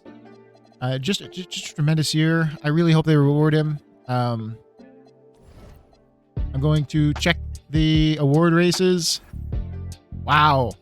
So they have him currently ranked over Cade Cunningham with a game to go. The rebounds doing some heavy lifting. The defense doing some heavy lifting because Cade Cunningham is averaging 41 points per game right now. Did he get 7 more 40 bombs since? 1, 2, 3, 4, 5. Oh yeah. 6, 7. Yeah. No. Yeah. He's got the spot on the 40 game board now. Crazy. Just a crazy season from Cade, man. Craziness. If it switches over the last game and it goes to Cade, I got no problems with that. None. You got to give it up to the man. AJ though, I mean, he's like genuinely amazing contributions all across the board. Amazing scoring, amazing rebounds, amazing assists, amazing steals, amazing blocks. Like, what more do you want? I'm really like they're keeping Wemby in line. Like Wemby usually is starting to run away with the league by this point, but you know, he just can't seem to get too much going. Where is Wemby's awards? He did win an MVP and only 3 Defensive Player of the Years. It's surprising. It is surprising. But hopefully AJ holds on and we can have an MVP in Chicago again. Rookie of the Year. It's this Hassan guy who it makes sense because he was the highest rated. It just makes sense that he would be Rookie of the Year. But he is hurt right now. The 6th Man of the Year, I mean, 24 points off the bench is nuts. They decided Dennis Schroeder's name wasn't German enough, so they named him Helmet. But yeah, an incredibly German name. Let's see. And yeah, he really did drop those games, or those stats, only starting 4 games. This guy is insane. I mean, the plus minus tells me that his team's not doing that great, but 4 starts and he averaged 24 points. Crazy.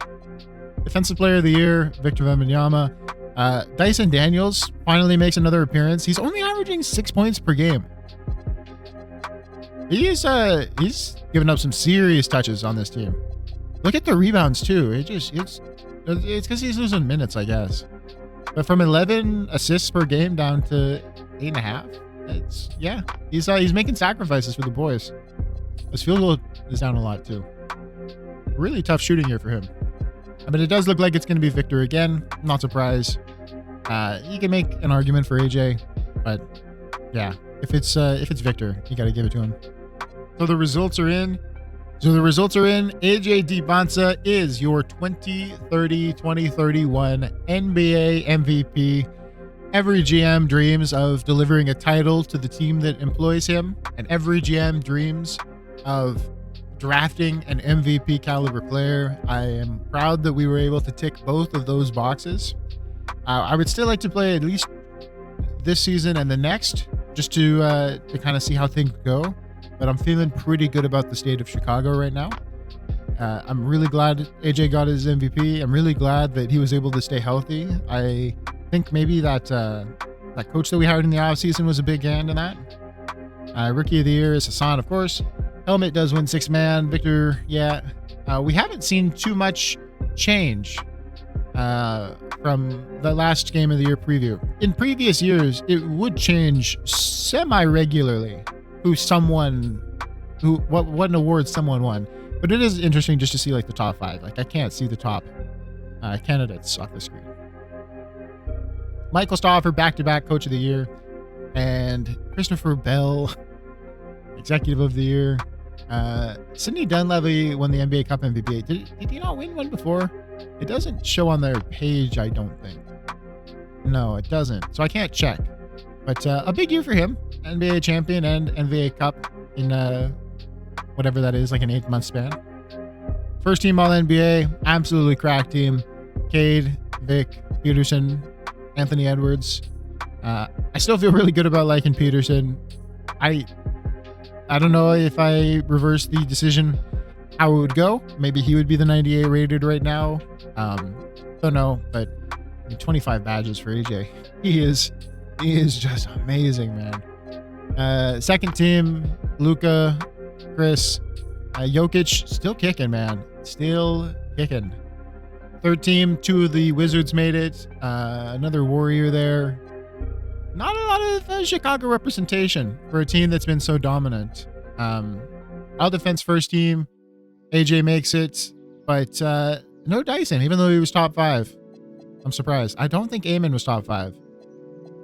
But he does make second team at least. So it is what it is. But I would have liked to have seen him be all defense first team again.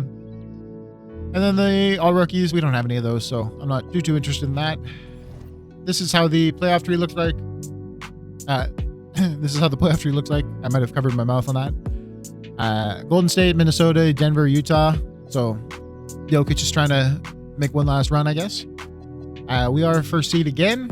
Miami and Washington, and then Indy and Milwaukee. Orlando is there, and there's a 50-50 shot we play them in the next round. Detroit is third seed, and it would be another conference finals before we could play them. I would like to avoid Cade Cunningham. They might be my ultimate boogeyman now, because Cade has leveled up. But yeah, from here, I mean, I would most like to play like Milwaukee would be nice. Indy, we know we can beat them, but they would have had a year to grow, which is going to help a team that's that young. Washington would be tough. And then I don't know who's on Miami. I'm not afraid of this Miami team. Bring on this Miami team. That's fine too. So checking the GM power rankings, I remember this year, we are 5th. You know, it's not bad. It's not bad. I don't even necessarily disagree with it too much because we've really just kept the same team. But, you know, it's nice to be respected for keeping the team together and trying to make little improvements. This is how the team stats look at the end of the year. So we finish with the same amount of wins as last year, but that does make us the best team in the league. By a decent little margin too. Same with differential. We are the number 1 team. So, I mean, that's 2 better than last year. So it's an improvement. It's an improvement. It's just that the rest of the league isn't quite as dominant. And then sadly, the worst team in the league is employing our boy Hansen Young. So Charlotte, not great. It might just be a strat to trade for whoever has Young. Trade for their pick. Because yeah, you can see he is tanking that field goal. It's not as low as the Grizzlies. Oh, they had that one guy, didn't they? Oh, what was his name? I don't think I see him anymore. They have a 56 overall on their roster? Oh no. Jalen Wells is a 62? Oh no. Tell me these guys are hurt. That's tough. That is tough. Why is Zach Edey wearing Vancouver colors? So interestingly, for rebounds per game, we're only 21st. Really getting burned by AJ losing a couple of rebounds. For assists, we're number 1, clearly. We're up there for steals, we're 4th. And then for blocks, we're 5th. But those rebounds are not great. Defensive rebounding percentage, we're doing okay. We're 5th. But I guess we're just not getting offensive rebounds, are we? We're 17th. It could be worse. Or, yeah, we're 17th. And then, I mean, free throws is amazing. We are the 2nd best team for free throws. But the rebounds are eluding us right now. All right. Time for the play-ins. We will just simulate them. So we get Miami, which is great news for us. And Washington goes down. So Washington won that first matchup. And they moved to the 7th seed. So they basically just trade places, just like last year. So we have Miami up first. Miami does not have a great squad. A 4-0 or a 4-1 would be good here. Let's take a quick little peek. Our injury. Oh no. Anthony Simons, broken vertebrae. Done for the season. When did he go out? Forgot to check for this stuff. So he went out March 26th after having just come back from an injury. He played 2 minutes and broke the vertebrae. Does it say? Oh yeah, his permanent health is kind of cooked too. It looks like he had a left ankle sprain, so unrelated. But yeah, broken vertebrae is horrendous news. And at 31, it's not what you want to see. But yeah, otherwise, clean bill of injuries, which I guess is nice. I forgot I was supposed to look at Miami Heat as well. So they're without Cam Thomas, who's kind of a depth guy for them. Benedict Mathurin should be out soon, or should be back soon. Same for Terrence Holmes here. He might even be playing. But Tyler Hero is done for the year, and as an 82 overall, that's a good player gone for them. All right, Chicago. Series 1 against the Miami Heat. The 2 red teams. Simulate round. Clean sweep. Yep. Not much you can say about it. We'll just go through this quickly. A 1-point game. So we won. It was tied going into the 4th. Wow. That is a banger. That's crazy. I mean, our team was shit. Like, look at some of these performances, man. You know, with this new shot clock, having 2 guys above 13 points, and it's a 31 and a 36 is tough. Very tough. Very weird game from Trae Young. 4 rebounds, uncharacteristic for him. But no turnovers. Only 5 assists, though. No one on our team really got assists either. Very, very weird. Oh, and Trae's hurt. That's good. So we have that to look forward to. I just got a glimpse of that. The Heat had better depth scoring than us. They also have this Izzo guy who's a really good rebounder and apparently gets crazy good steals and blocks. Yeah, no. Legitimately, 2.5 steals per game and 1.5 blocks against us. He couldn't get rebounds against us, though. I think it's really interesting that we shut him out for rebounds, considering we are not a good rebounding team. Game 2, it was kind of the same story for them. They had some decent depth scoring, but no one really went off. Izzo, 14 rebounds, 9 assists is pretty good. And then for us, AJ had like a whatever game. Trae only 6 assists. How many did he have for the series? 7.5? Okay, so he kicks it up after this, but yeah. I mean, Wennington, very good. Really like this guy. Still only an 84, but I think he's a good player for us. I think he's a very good player for us. Averaged two blocks per game over the season. Big Bennett Sturts averaged only 13 points for us. His points per game also fell off in the regular season. But if you look at the difference in minutes, he lost 6 minutes per game and still only dropped 2 points. That's really solid. Even in the playoffs, he's only playing 21 minutes per game for us. So you have to contextualize some of that stuff. But the other bit of context is that he shot 37% from the field. So, you know, our regular 40% shooter is shooting 28%. It was a rough series for him, but part of that is minutes. Yeah, 16-point game, 16-point win for us. We really came alive in the fourth, dropping 49 points, winning by 14 in that. Game 3, the Heat continue to be like a really deep scoring team. No one in double-digit rebounds for them or assists. Whereas on our side, Filipowski actually leads in rebounds, and then Wennington. Not the two names you would expect. AJ, an amazing AJ game. It is what it is. You know what to expect from this guy. Didn't get the rebounds he usually does, but the assists, the steals, the blocks. It is, that's what he does. He turns it up in the playoffs, 38. I really hope he has a solid, like, legacy playoff run here after kind of pooping the bed last year.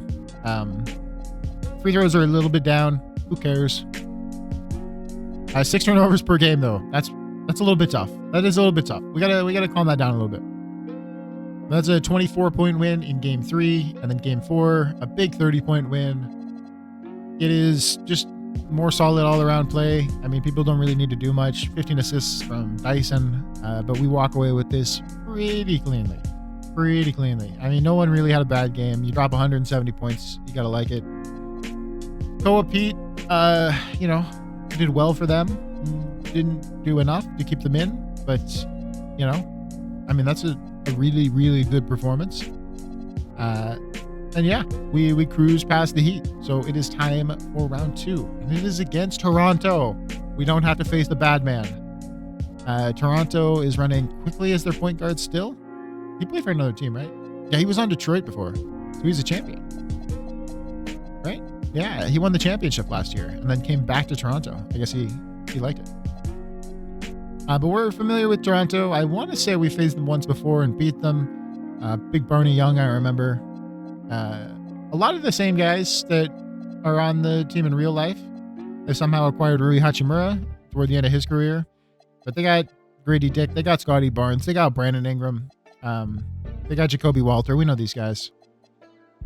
We're also listed as a rival for them. So I guess it is a rivalry match. Nice. All right. But here we go. We've got Toronto versus Chicago.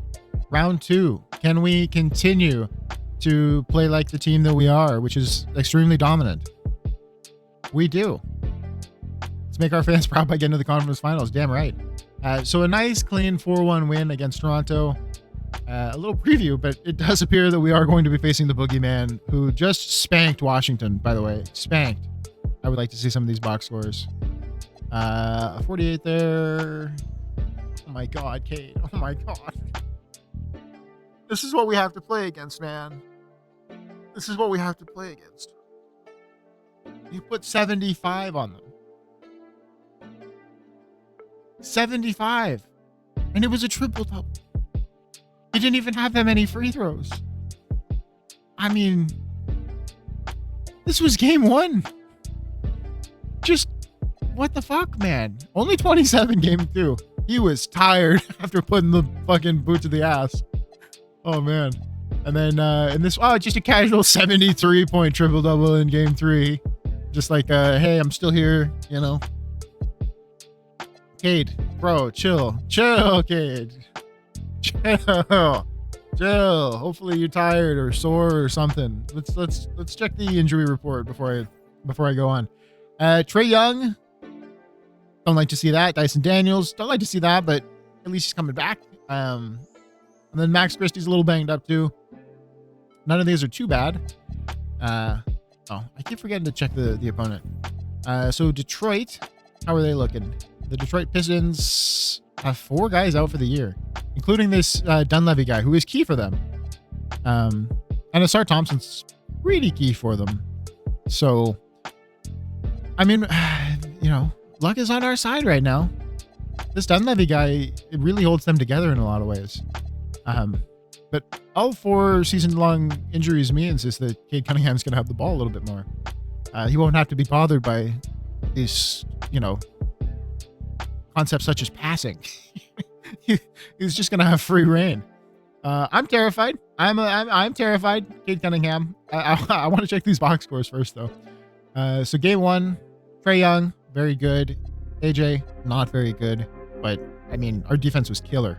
Held them to 113 points. Game 2, a clean win. AJ recovers a little bit better. No one on our team really going crazy. Bennett's finally coming alive. He was good last game. He's good in this one. Game 3 is the one that Toronto won. So a home game for them. Brandon Ingram, big game. Really efficient. 12 for 16 from the field, 1 for 1 from deep, and 18 for 18 on the line. Really, really good from him. And then our team, AJ, terrible night. 16 points on 24 shooting.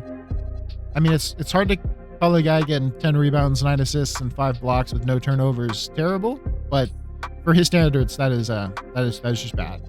Walker Kessler's a DNP. Was he hurt? Why is Walker Kessler getting DNP? Anyways, we bounce back in game 4.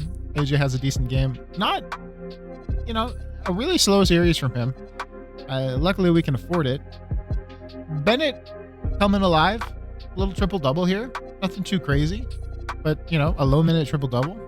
And then game 5, Bennett, again, solid. 22, 8 assists. Got the defensive stats. AJ, not very good. I'm really glad he's getting these out of the way before, but you're the MVP, brother. And we're going to need you against Detroit. Yeah, no, we're going to need you against Detroit. You got to get the shooting under control. You are 98 overall. The plus minus is fantastic. Your teammates are doing well. I guess you're taking the entire defense on alone, but we need a little bit more. We need you to start hitting some shots, AJ. You're averaging 31 a game. I know, but we do need a little bit more. And this Kerr guy continues to just be an amazing addition. A G Leaguer that's just coming in, shooting really nice. Career 43% from deep. 92% on the line. This guy's just really good. I can't believe we got this guy for free at the deadline. Oh, and I didn't even clock that they scored 93 points. That's the lowest I've seen since the shot clock thing came in. The lowest I've seen. I mean, horrendous.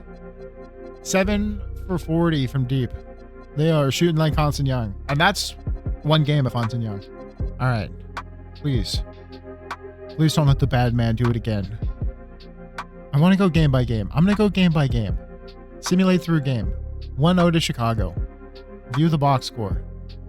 AJ did well. Cade Cunningham. We held him to 53, boys. It's strong. It's strong. Simulate through game. Oh no. Oh no. AJ had an okay game. Cade Cunningham. We held him to 51, but we just couldn't take it. Let's do one more. Chicago. Let's go. Solid performance from the boys again. We won by 21. Cade, only 37 points. Can you believe it? Can you believe we could hold him to 37 points? Yeah, I mean, not great from our team, but it was enough to get the win. Simulate through the game. 3-1 Chicago. Oh, Cade Cunningham played 15 minutes. Oh. He scored 8 points. I don't think Cade Cunningham's ever scored less than 30 points in a game before. This is a career first. Did he get hurt? I'm going to be real sad if he got hurt. It really takes a lot of the joy out of this. I was excited when our opponent was getting injured in the finals, but interesting. Did he foul? Did I miss that he fouled out? What happened? Oh, he did. He fouled out in 15 minutes. Okay, well that makes it nicer. Man, we were pumping the fouls out there.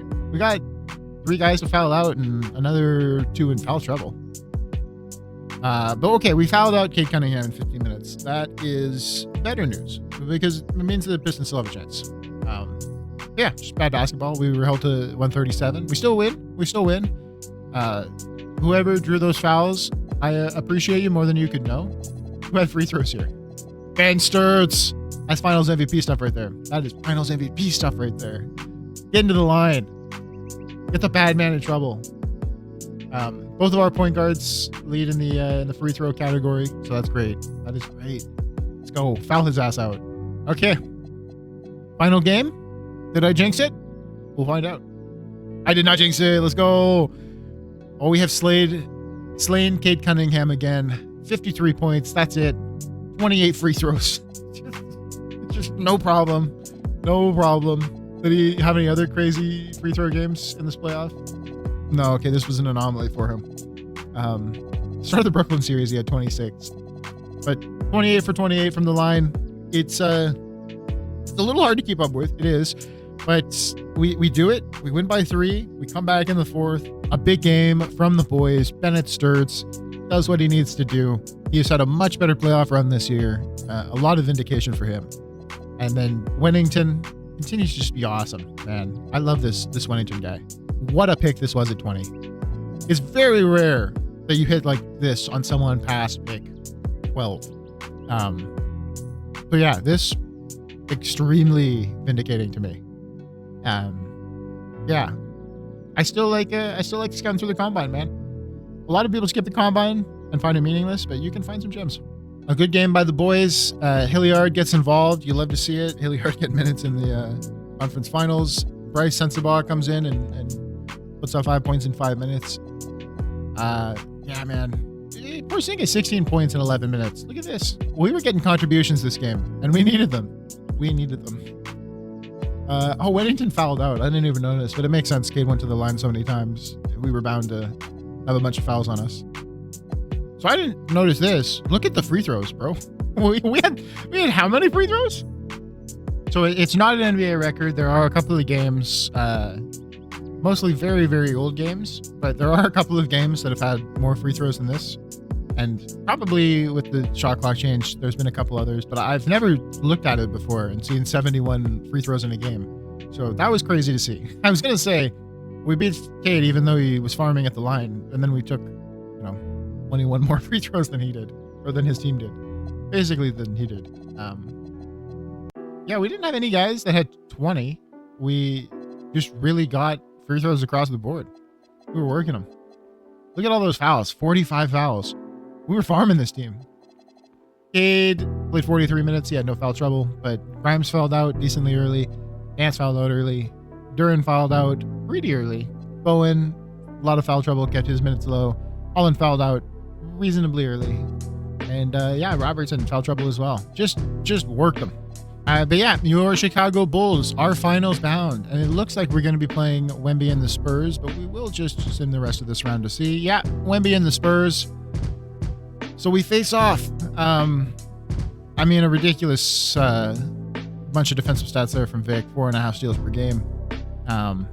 Not as intimidating on our side. The shooting percentages weren't nearly as good. Well, the field goal was. But this is going to be a matchup, man. The Spurs have talent.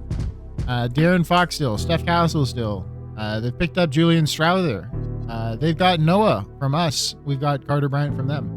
Looks like Noah actually took a little step back. That's interesting. But they've got Lewis Jefferson as well. Scrolling through. Harper must be injured because I know he's not a 73. I'll have to look at that. This is what our injury report looks like. So Carter Bryant won't get to face his former team. He is out for the season. Max Christie probably plays. I would go with almost certainly. And then the Spurs. So Dylan Harper's out for the season with a broken left wrist, which is great news for us because he's usually a 91 overall. And that's better than any of our players other than Dybantsa, of course. So a major, major injury for the Spurs. When did he go out? Oh, game 1 of the OKC series. So they pulled through without him, but it's still going to be pretty tough to overcome us with an injury like that. All right, Chicago, game 1. Can we win a second championship? Simulate. We take game 1. View box score. AJ, triple-double. Love to see it. Trae Young, decent game. 10 assists, 0 turnovers. Kerr, the G Leaguer, 25 on him. Really efficient. And he fouled out. Love the hustle, kid. Love the hustle. Walker Kessler put up 6 rebounds and 5 blocks and fouled out.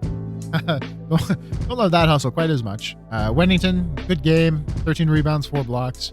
doing a lot that we need, man. Max Christie pulls through. What a great signing he was. I had some doubts about it, but he has turned out really, really well. Bennett, not his best game. But not terrible.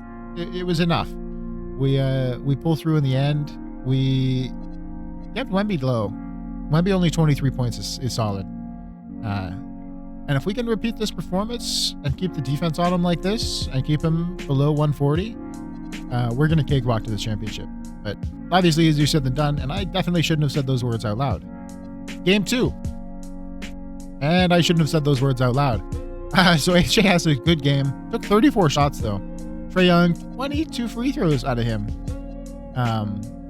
But we let in 181 points. You can't be doing that. Wennington fouls out. He played 31 minutes, though. But Wennington fouls out. He's a key defender for us, so that's no good. Wemby drops a 50 burger on us. He heard. He heard what we were saying. And they felt so confident in this that they let 4 guys play who weren't part of their regular rotation. So it's a yikes. It's a yikes. Noah didn't have the best first game against us. He was solid in this one, though. 2 blocks, a steal, good free field goal percentage. I didn't realize, but Noah was a positive 7 in that game that they lost against us. I mean, he was playing good defense on us.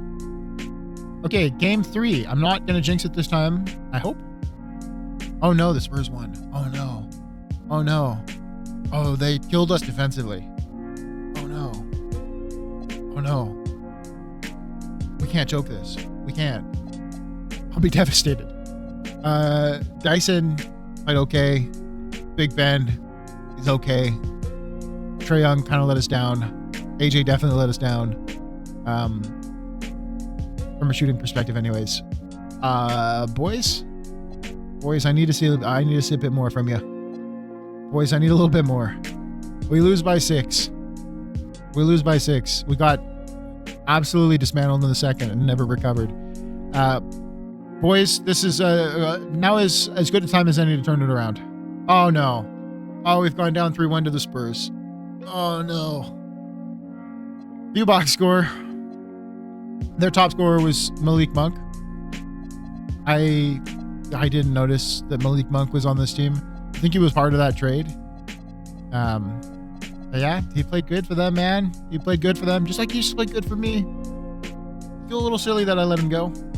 But yeah, it's another good defensive game. They go up early in the first half, and even though we had a strong fourth quarter, we just couldn't quite claw it back.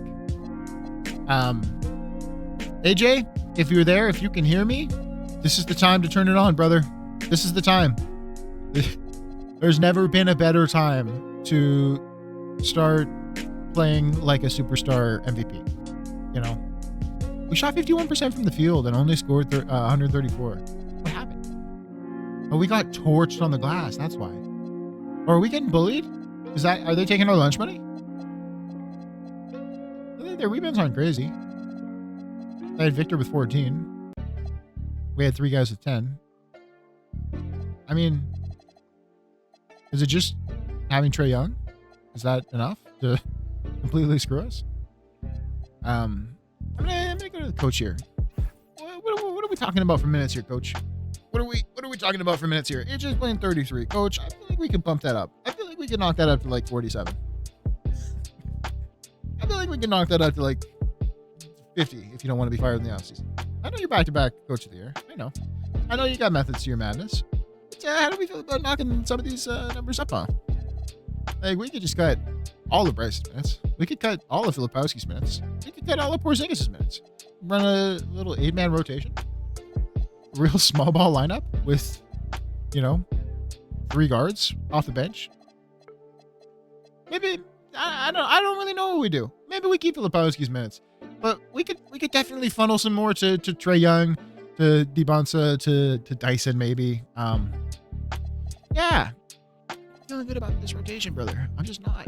You don't like to run zone, fair enough, but 11-man rotation is tough. Bench utilization 60 is tough. My next GM mode, I've already figured out what I'm going to do, and I'm kind of excited for it. But I'm gonna push GM mode a little bit harder next time. This time I was trying to keep it real chill. I'm letting Mike do his thing. I'm not touching it. I'm just looking, just observing. But yeah, I don't really care for this, Mike. If I'm honest, I really don't care for this. Yeah, I mean, this is it. We got to win 3 straight. The boys got to show up. And I'd be lying if I said I wasn't nervous. Okay, don't let them gentlemen sweep us, please. Please, at least win game 5. Oh, thank you. Oh, thank you. Okay, AJ 26, 12, and 11. 2 steals, 3 blocks. It's good enough. We need more than 19 shots out of you. We need more than 19 shots. Take all of these from Wennington. Take all of these from Ben. Take them all. Just take them all. Dyson Daniels scoring 25. He's averaging 6 per game in the regular season. Why is Dyson Daniels scoring 25? Let Dyson play a little bit more defense and Dybantsa take all the shots. Take all the shots. We're not winning this series with Dybantsa scoring 26 points. Even though we have just won this game with Dybantsa. Can't speak right now. But with him scoring 26, this is not like a long-term plan. Spurs had just an average game. They scored 52 in the third. We really got them in the second, just scoring 18. But 52 in the third is tough. It's tough. But it's a clean win. It's a big win. These are things you'd love to see. We need 2 more of these games, Chicago. Okay. I'm so dreading the results of this. I feel a loss coming. I feel a loss. Surprise me. Oh, they surprised me. Oh, we're actually going to claw back. De'Aaron Fox had a decent game. I mean, it's weird calling all these 30-point games decent, but I know with what I've seen that, and with the new rules that, it gets crazier than this. But yeah, Bulls, Dybantsa puts it up, 40 points. This is what we were talking about. The assists weren't quite there, but that's good. Take the shots, buddy. Take the shots. Take the shots. You could get a little bit more defense in there, but take the shots, buddy. Dyson Daniels, more rebounds, more assists, more steals, more blocks. This is what you like. If he shoots 80%, we're good. Max Christie, terrible game, but we still win by 9 points. Glover. How's Glover playing? Did we get someone hurt? Someone foul out? Filipowski fouled out. I do want to check. We're going into game 7 here. I'm going to check the injury report again. But I don't like that Glover got 6 minutes. It's not consequential at all. But why is his first game coming in game 6 of the finals? That's not a good sign. To me, that's not a good sign. Okay, so we have lost Filipowski for the season and Kessler for the season, which I didn't notice. Were they playing the last game? No. So Filipowski was playing the last game, but he's gone. But we had lost Rocker Kessler. So weirdly, even though it says Filipowski's done for the season, it's giving him a green plus, and he is still playing in the rotation. So I thought season meant that they were not playing again. But I guess it just means that his knee is going to be sore for the rest of the season, which is 1 more game. Which, fair enough. But I guess it has to be status out for them to be done for the season. So we still have Filipowski, which is great news, because being done 2 bigs was already enough. And then for the Spurs, Noah Essengay has a broken nose. We've been playing a little dirty with him. It says he's hurt for the season, but I'm guessing he's playing still. I mean, I'm sure Noah's nervous as hell, because Noah won a title with us, and I'm sure he would love to get one against us. Those last 2 wins they had, he shot like shit, and they still won, and now he's shooting better, and they're losing. So maybe Noah needs to suck it up a little here for the last game. Maybe Noah needs to have a bad game for them to win. But I mean, you can't ask for more excitement than this. This is game 7 of the NBA Finals against Victor Wembanyama and the San Antonio Spurs. I believe Victor is a free agent after this game. So this could be his final game in a Spurs jersey. And we've got to take that great moment away from them. We can't let them have that. Simulate through the game. Chicago. We are 2-time champions. By 2 points. Oh, it was a close one. Oh, it was a close one. AJ Dybantsa, your finals MVP. Yet again. Does it show? In the same season, MVP and Finals MVP. It is a legacy-setting 2031 performance. And we win this game in dramatic fashion. The Spurs make a late surge, and I'm going to imagine that, who would make for a good story? We're going to go with Max Christie hit a game-winning 3 at the buzzer. Maybe Bennett. Maybe Bennett Sturts. Yeah, ridiculous. Down to the wire. A reasonably low-scoring game within one basket. Maybe someone here, maybe Malik Monk choked a 3 for them at the buzzer, and that's how we won. Maybe Steph Castle. I don't know. But what I do know is your Chicago Bulls have won 2 titles in 3 years and have the reigning MVP on their team. And I think advertising myself as the GOAT GM is starting to sound a little bit better. It's starting to sound a little bit better. I mean, this squad is stacked, and we have the best player in the league on it. You'll love to see it. Trey's getting a little old. We're going to have to figure something out there, but his replacement's already here. I mean, Chicago, you got to love it. You just have to love it. Some poor shooting nights from these 3 gentlemen. Didn't matter. We were just too clinical defensively. They got off to a hot start. We killed him in the second and the third, and then we held him off in the fourth to win this eighth NBA title in franchise history. And AJ Dybantsa, who is now 24 years old, is a 2-time champion, 2-time Finals MVP, 1-time MVP, 3-time All-Star. Did not make the All-Star game this year. Didn't know that. He played 72 games. I don't know why he's not making the All-Star game. It's a little dicey to me. Can I still see the award voting for that? I would love to see how the All-Stars were voted if he didn't make the All-Star game. But anyways, a former Defensive Player of the Year as well. Really the only dry year he had is 2030, where he was merely an All-Star and a first-team All-NBA guy. This is AJ Dybantsa, man. And he's 24. He realistically could be a 99 next season. We could be looking at a 99. So here's the All-Star voting. The Eastern Conference frontcourt was won in an absolute landslide by AJ Dybantsa, which makes me question why he doesn't have an All-Star appearance on his record. So I thought you still got it even if you turned the game down. So yeah, I don't really know. But Cade Cunningham got more votes. I think that's it. Yeah, Cade's the only one that got more votes than him. Cooper Flag came very, very close, as did Wembanyama. Yeah, definitely should have an All-Star. It's not the highest bar to clear in this game. But yeah, we roll. I cannot believe Cade Cunningham, 4 days apart, dropped 2 games in the mid-70s for points against us. Ridiculous. And he lost 4-1, dropping points like that. Outrageous. But yeah, good series to the Spurs. They took us to the brink. Similar to us, they coasted before this. Never lost more than 1 in a series. They had 1 more loss going in than we did. But yeah, outrageous. Complete cinema. They win 3 games in a row. We win 3 games in a row to close it out. I'm actually pretty confident they beat us if both teams are fully healthy. I think this might have been their year, but unfortunately they lose a superstar to injury, and we have just enough to win in spite of that, or to win anyways. Retirements: Andrew Wiggins, 17-year career, big career frankly. Zach LaVine, Pascal Siakam, Kristaps Porzingis retires with us, 2-time NBA champion, 1 with the Celtics and 1 with us. A great end to his career, I think. I'm really surprised he only has 2 All-Stars to his name. Very surprised. Is he only a 1-time All-Star in real life? That's crazy for a guy that's as good as him. I never thought about that before. But a very, very slim class. Don't think any of these guys make the Hall of Fame.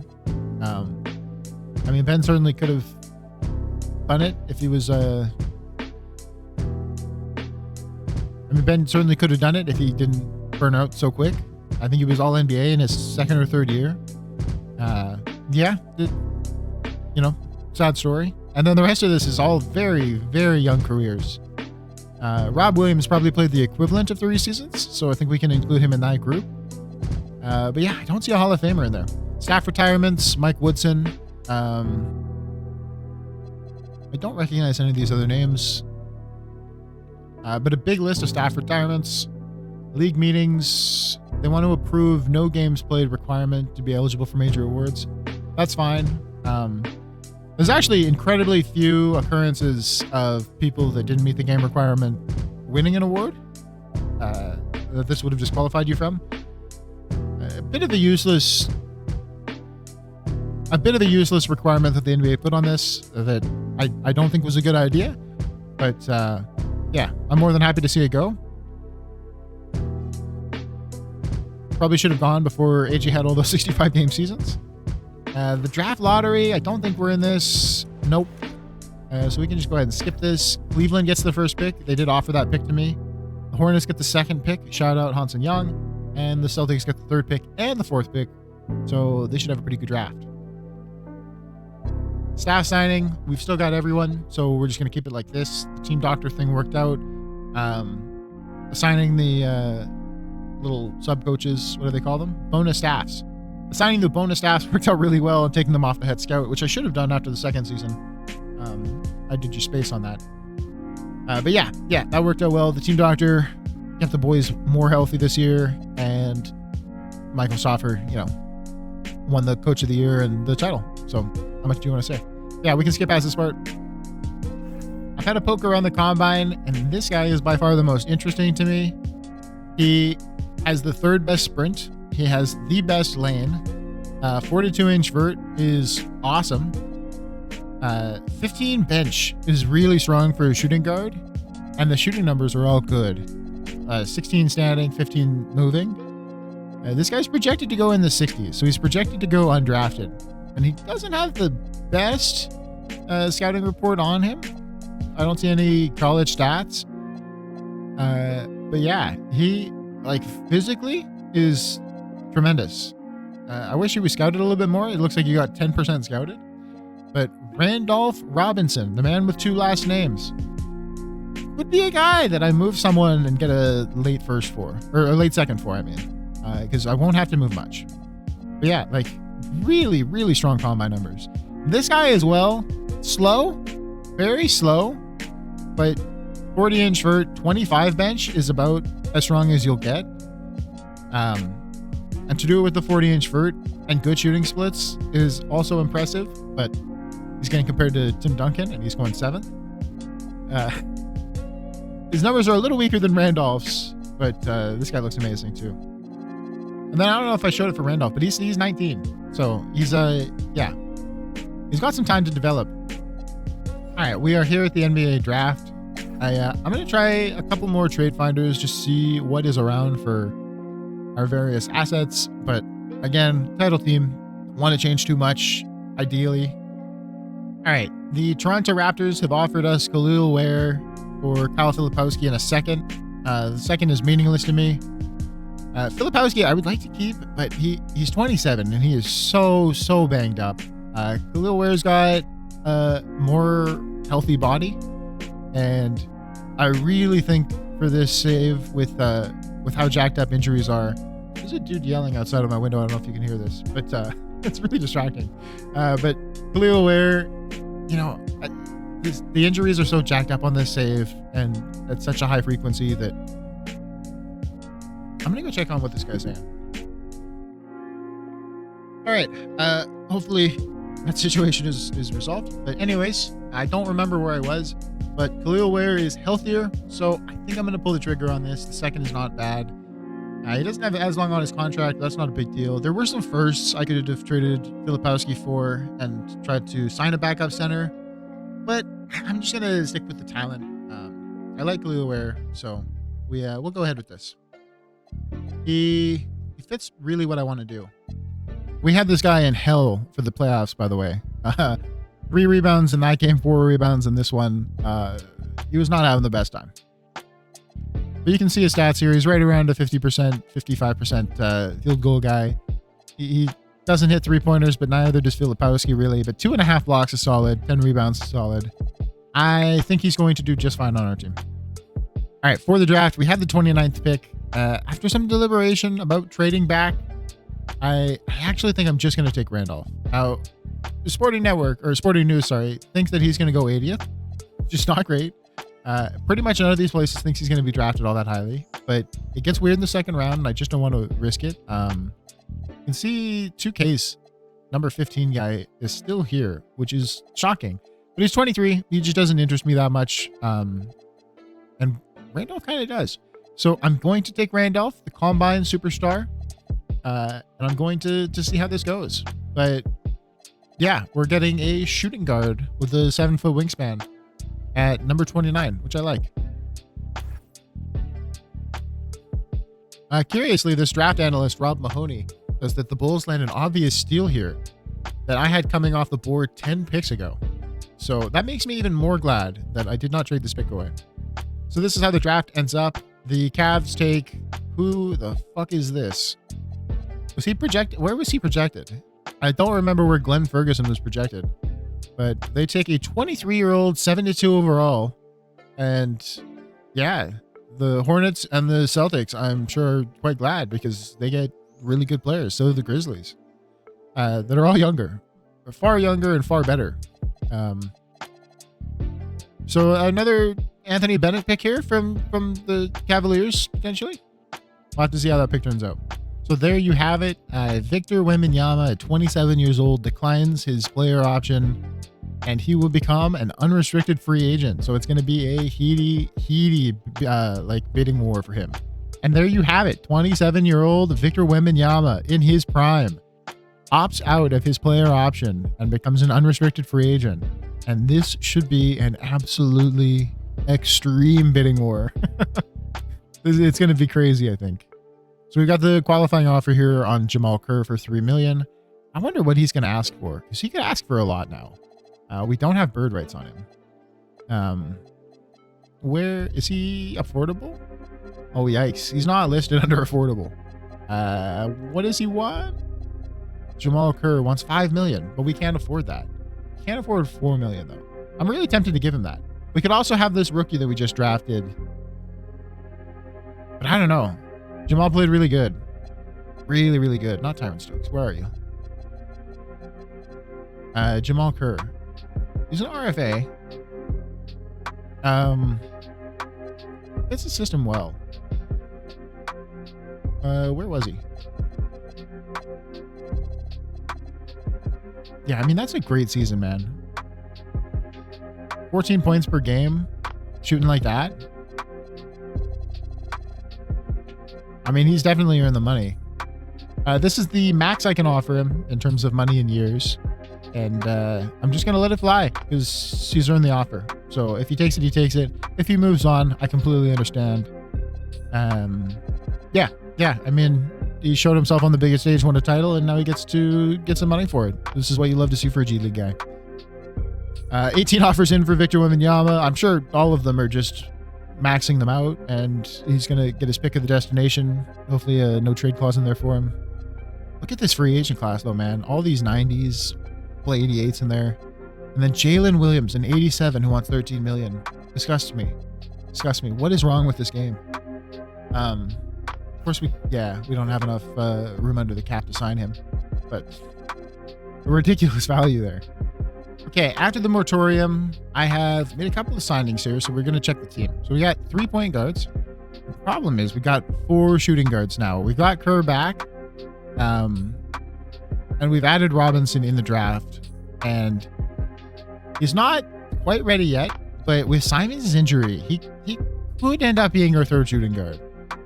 Simons will be ready to begin the season, but I'm not sure how good he's going to be when he comes back. There's a real chance that this broken vertebrae cooks him. So we're going to have to see. It's a situation to monitor. But Bulls legend, maybe like borderline legend, Anthony Simons, is in dire straits right now. We're maxed out on small forwards. We got 3 of those. But of course, we can't bring in all of these shooting guards if we're maxed out on every other position. And I have signed Colin Murray-Boyles to a 1-year minimum contract. He fit the team really well. He fit the coach's game plan. a decent overall player and a nice third power forward to replace Kristaps Porzingis. Obviously not the same caliber of player as Kristaps, but he's only 28, and I like that fit. And then we have 3 centers. So now becomes the tough part. And my thought is probably someone's got to go here.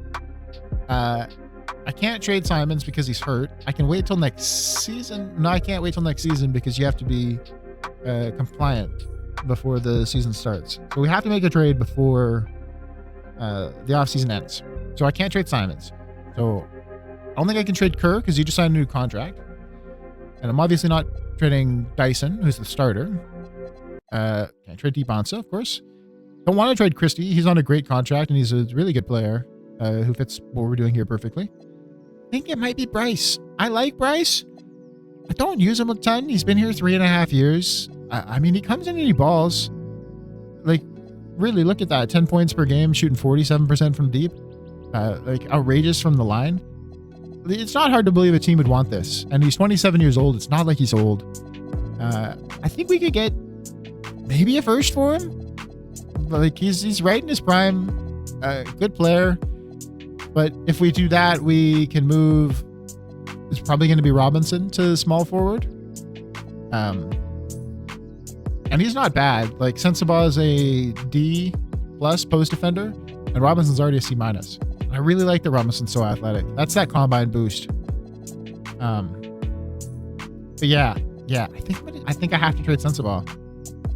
I did know what I was doing. I knew I was signing too many people, but I really liked the Murray Boyles fit, and I needed a power forward, and I knew I couldn't have Sensabaugh playing power forward, so it kind of had to be this. But yeah, I think that squeezed Sensabaugh out of the team. I do think it. So we're gonna see what I can find here on the trade finder. Okay, this is a trade I like. Sending Bryce back to Utah, where he started his career. We get a first unprotected from them. It's a couple of years out into the future, so it's something we can look forward to. We also get a second, which doesn't move me much, but I think it's good to get a little first from Utah, and I can see why Utah would want this. So I'm going to take it. He's not a very cheap deal too. You get 3 years of him at minimum, so I'm sure they'll be happy about that. And yeah, wow, I didn't notice this at first, but Tyron Stokes is actually a UFA at 22 years old. What did the Nuggets do, man? What happened? How'd you lose his rights? And Kyrie is a free agent too, and he's affordable. I really wish we had space on this roster to get him in. I would like to have Kyrie on the squad. I would. Okay, we've skipped through all of free agency. This is where things stand. We got Tyron Stokes signs with the Clippers for 4 years, $185 million. A really, really great get by them. Judd Hollins goes to the Heat, 4 years, $185 million. Big from them. Jalen Brunson goes back to the Mavs for $29 million, or $28 million, sorry. Okay, I'm not going to spoil the next one. But Scoot Henderson signs a 4-year, $182 million deal to go back to the Trailblazers. And then my man, actually, I didn't see it, but Brandon Miller here, 5 years, $177 million to stay with the Trailblazers as well. Did Scoot leave? Oh yeah, Scoot went to the Clippers. I forgot about that. So Scoot goes back to the Trailblazers. They splash big on him, and they keep Brandon Miller. Probably with bird rights, if I had to guess. But yeah, huge from them. So that'd be good. They've also got Mr. German name. And then it breaks my heart. Victor Wembanyama signs a deal, and he signs it with a team that does not need help. The Dallas Mavericks. Just a year ago, they had the same record as us, but a better differential. They lose 13 wins in a year, and they go out and sign Victor. And now Cooper Flagg and Victor Wembanyama will play together with Jalen Brunson, with Darius Garland, with my former man, Denny Avdia, with OG Anunoby, with my former man, RJ Barrett. It's a stacked squad. It's a pretty stacked squad. And with my former man, Nickeil Alexander-Walker too. How could I forget? I don't like it. I don't like it. You can see where their top rivals. Yeah, this is a really good team to be adding Victor fucking Wembanyama. Man, that's juiced. That is juiced. I don't know how they afforded it, but congratulations to them. In other news, Alfred Rodman, stolen by the Philadelphia 76ers. 4 years, almost $200 million. A really good deal for him. Big man Wally Franklin goes back to the Celtics for $250 million. You can see his motivation. But this is going to be a good team. They've got Brown, they've got Tatum, they've got Asa, and then they had 2 good draft picks, I think. So yeah, this team is set. Josh Giddey re-outs with the Knicks. He's going to turn into a little bit of a franchise legend. He's going to stay so long. What's this? Going to be 9 seasons with them if he finishes his contract out? Yeah, I mean 5 big years there already, and if you add another 4, he could turn into a Knicks legend. Oh, John Morant stays with the Lakers for 5 years, $315 million. They got a nice little squad here too. Derek Lively, VJ Edgecombe. VJ Edgecombe, by the way, just had his NBA debut. I've been super high on this guy in real life. Not surprised at all. I mean, it's a banging game. It's a better game than I expected from him in this rookie season, let alone his first game. But yeah, I watched this guy play for his national team. He was playing with NBA vets, and they were letting this guy carry the ball up, and they were trusting him and deferring to him at times. And to have like genuine NBA vets doing that for you, even if it is guys like Ayton, even if it is guys like Buddy Hield, it still spoke to me. And yeah, I think VJ is going to be very, very good. I think the 76ers kind of lucked out on that one. But yeah, they've also got Art Taylor. This is a nice squad. They've got a bunch of depth. And then a couple other re-signs. Sidney Dunleavy goes back to the Pistons. They really missed him. They could have had a chance against us if they had Dunleavy.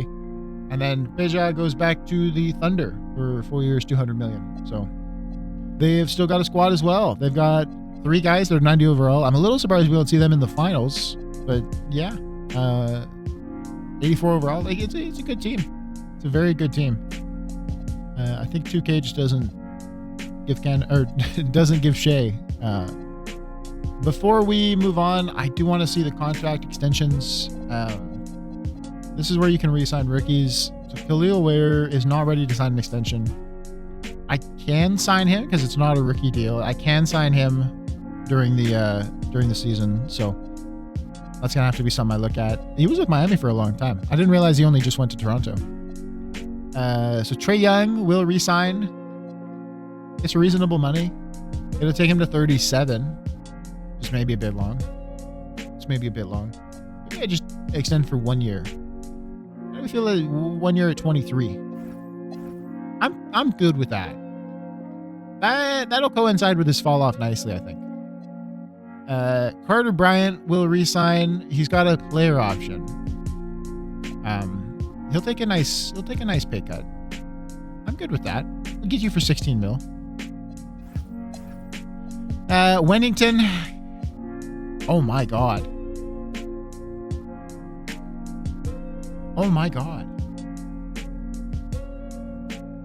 Wait. I didn't notice. His overalls jumped. I thought you didn't get the overall update until you hit the advance to next season button, but he's already jumped. And he went to a fucking 89. Of course he went to an 89 before I could re-sign him. Jerk. So I should have done this earlier in the offseason. I would have gotten him way cheaper. I mean, Walker Kessler is a no-brainer, even extending him till he's 35. I'm going to be honest, 40 million is not a no-brainer. It's not that he doesn't deserve it. He's played amazingly, and he just got 5 more overalls. This is a serious player now, and he's 24 years old, so there's room. But that's a massive jump, dude. 84 to 89 in an offseason is crazy. I think I have to give it to him.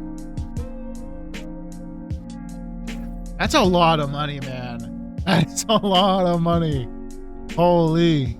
I thought 40 million was total for 4 years, and I was thinking in my head, I was like, 10 million. That's more than I thought he was going to ask for. And I was like, wait, that says 40 per year. And then I'm looking at it and I'm going, but he's an 89. When did this happen?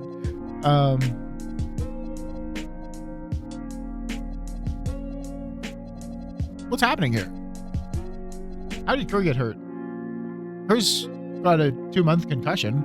What is happening? Where's our star player? Where's our best player?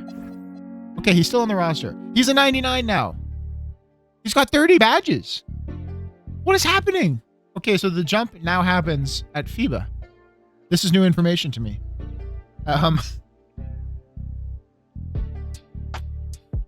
This is crazy. I'm not going to have to do my roster recheck, at least. But, I mean, this is going to be a long video. I have been yapping. 99 overall AJ. 89 Wennington. Still 89 Trey, and now 88 Sturts. What a squad. Wow. Was not expecting this. I still want to know what happened to Kerr. You just get whacked in the head in the back alley or something? There's no games that have been played. What can cost you, brother? I don't even know if you'll be ready to start the season with this. Hilliard is still a 75 at 27 years old, so I think he's like fully baked now. I mean, it wasn't a bad pick, but it wasn't a good pick. It wasn't the pick I thought it was going to be. 11 badges is cool, but that's even bumping up his ratings, like his overall rating. His actual ratings probably don't equal a 75 then. It's a little disappointing. It is, but we got Khalil Ware, we've got Murray Boyles, we've got a squad. I'm excited to see how this season goes. I'm interested to see. It looks like Simons is going to come back as a 77, which is still playable. But it's going to have to be something we think about as well whenever he's healthy again. Yeah, but we got Wennington, man. It's a lot of money committed, but he's coming back. What a jump. I still can't believe that jump. And I don't even know how much of a jump it is for AJ because it only goes up 1 overall, but I know at 99, there's still a lot of room to grow. Yeah. Very interesting. Very, very interesting. All right, new year. We've already seen the roster, so I guess we don't need to do that part anymore, but I would still like to take a quick look at the future draft picks. We've got 2 picks this year, an unprotected Spurs pick plus our own. Next year is just our own, and then 2034 we have the unprotected Jazz first and our own. 2035 we have our own, and then 2036 we have our own. So we own all of our own picks. I really thought I had traded 1 or 2 of them, but I suppose not. So we're still healthy on draft picks. We had our own last year as well. For prospect scouting, this is what the draft looks like. This top guy is going to be a beast. 19 years old, B overall already. Massive wingspan, clear-cut #1. This is a gem for whoever's going to get him. This guy is not too bad, 21 years old already, but it looks like he's basically the consensus aside from this Sporting News draft projection, which hates him. But he's got a decent overall. And then the class starts to slow down a little bit. It's a deep draft. Like it's a while before you get to the C minuses, but yeah, it's not the strongest. But the top guy is incredibly good. Our injury report is completely clean, so that's good news. I'm a little nervous about the back of our former 6th man of the year, who should have actually won that award. But this is what the minutes are looking like. It's not too bad. We've got Trae Young, Dyson Daniels, Dybantsa, Wennington, and Kessler starting. It's not a bad group. And then Bennett, Carter Bryant, Max Christie, Jamal Kerr, and Khalil Ware, our new addition off the bench. Oh, Colin Murray Boyles is getting minutes too because we were an 11-man. Anthony Simons, no longer getting minutes. Very, very sad case. If you look at his health, his back's all messed up. His knee's messed up too, but the back is the bigger concern. And with injuries cranked on this, I think there's a real chance he's just not an effective player anymore. And I'm not going to trade him now, I don't think. But this is someone at the deadline who, we might have to old Yeller him. He's on a minimum contract after this year, so it shouldn't be too bad to trade him. two-time champion with us. I wouldn't even mind if he was a mascot and just kind of hung around and didn't play, but it is something I'll look at, just depending on what teams will offer for him. Maybe we do get lucky too, and he just plays fine and doesn't get hurt more than normal. But I can see this being a 30-year per game kind of career from here.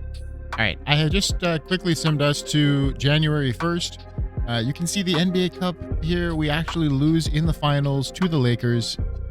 Ja Morant has a poor shooting night, but still does enough. Just really lackluster from our team. The bottom contributions here are pretty rough. Carter Bryant, 1 for 8. Kessler didn't have his best game. Dyson Daniels, only 2 rebounds. He did get 14 assists, which you do love to see. Like Simons here, 20 points in 13 minutes. Outrageous, but nothing otherwise. It looks like we're down Trae Young at this point. I'll have to check the injury report after this just to see. So this is what the injury report currently looks like. It looks like Colin Murray Boyles is hurt for a while, but playing through it because he's not listed as out. The 2 that are listed as out are, of course, our power forwards, which seems to be just a rough spot for getting injured on this team. But they're at least not out for too long. Wennington broke his wrist, which really sucks, and it looks like he lost a couple overalls because of that. But that's not too bad. This is how the team health is looking like. So Dybantsa and Sturts haven't missed a game yet. Sturts has actually started about half of them. Wennington's missed about 11. Dyson Daniels missed a couple. Trae only missed a couple. I guess it was just unlucky that he missed the cup final. Khalil Ware's holding up nice, which is good. We need it with Kessler missing time, apparently.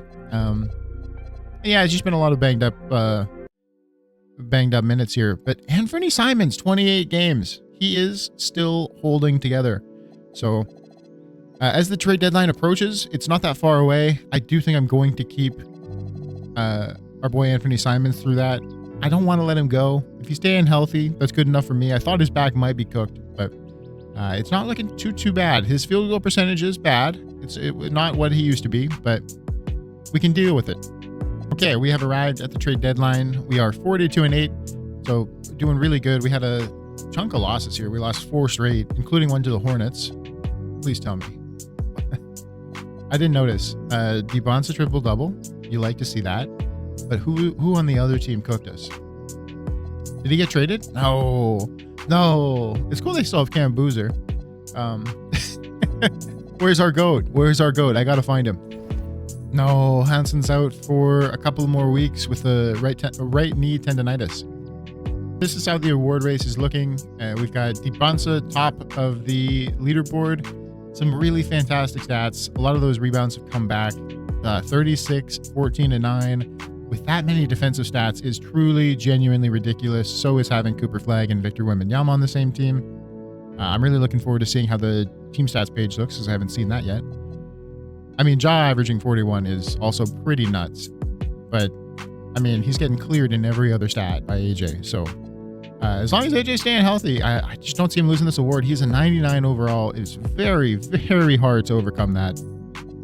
6th man of the year, our boy Denny Avdia is on the board. Also with the Mavericks. What a team that is, man. What a team.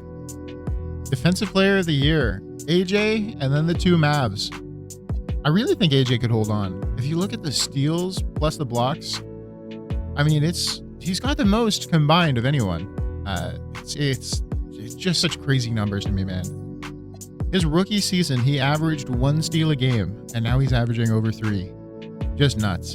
The blocks are more in line. It's a career high, but just barely. But yeah, this is just such a nutty season. The points jump, the rebounds are back. Just crazy. Career high in assists by like a decent amount.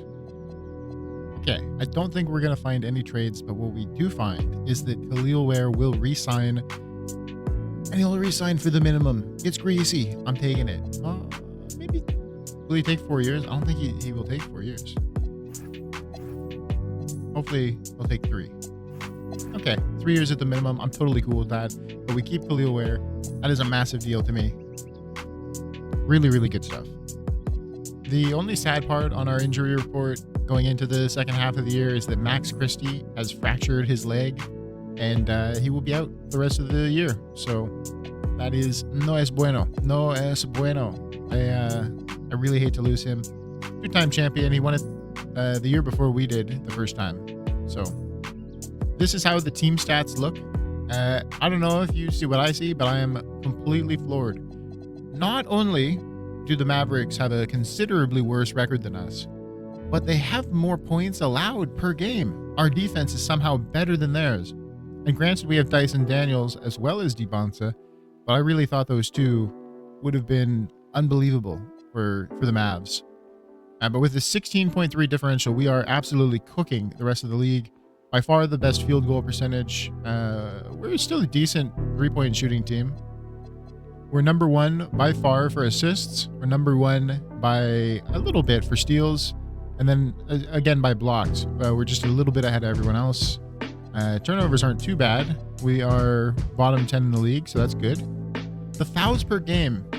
Considering we play the best defense in the league and steals and blocks can equate to fouls a lot, they actually have the least we have the least fouls per game in the entire league, which is wild to me.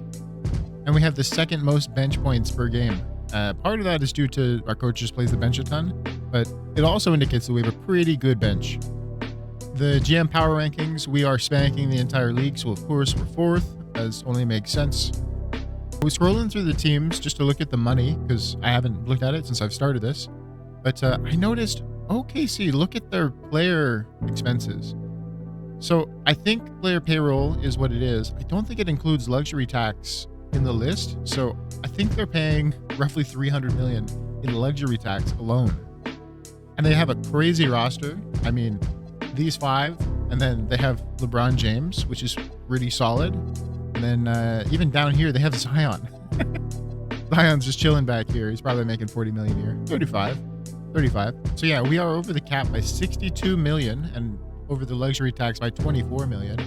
And then if you scroll over to the OKC Thunder, they are basically double us, which is absolutely insane for basically the smallest market in the entire NBA. To be spending like that, and especially when they're not like winning. And they got a ton of dead cap too. But I think that's going to cover it. And yeah, no trades. I've got all the contracts signed that I can, so I will see you a game before the end of the year. All right, one game away. We got the Lakers, I think, today. 67 wins, so we're guaranteed to be better than the last year. 68 would be pretty cool to get, but of course it doesn't really matter at this point, I don't think. The award races, it looks like AJ is going to do it. Oh my God, Cade's averaging 43. The absolute boogeyman. I hate this guy. But anyways, AJ, it's looking pretty good. He's lost a couple of steals and blocks per game. Not a big deal. Should still be able to take it. I mean, 7 points is a big deal, but so are the rest of these stats.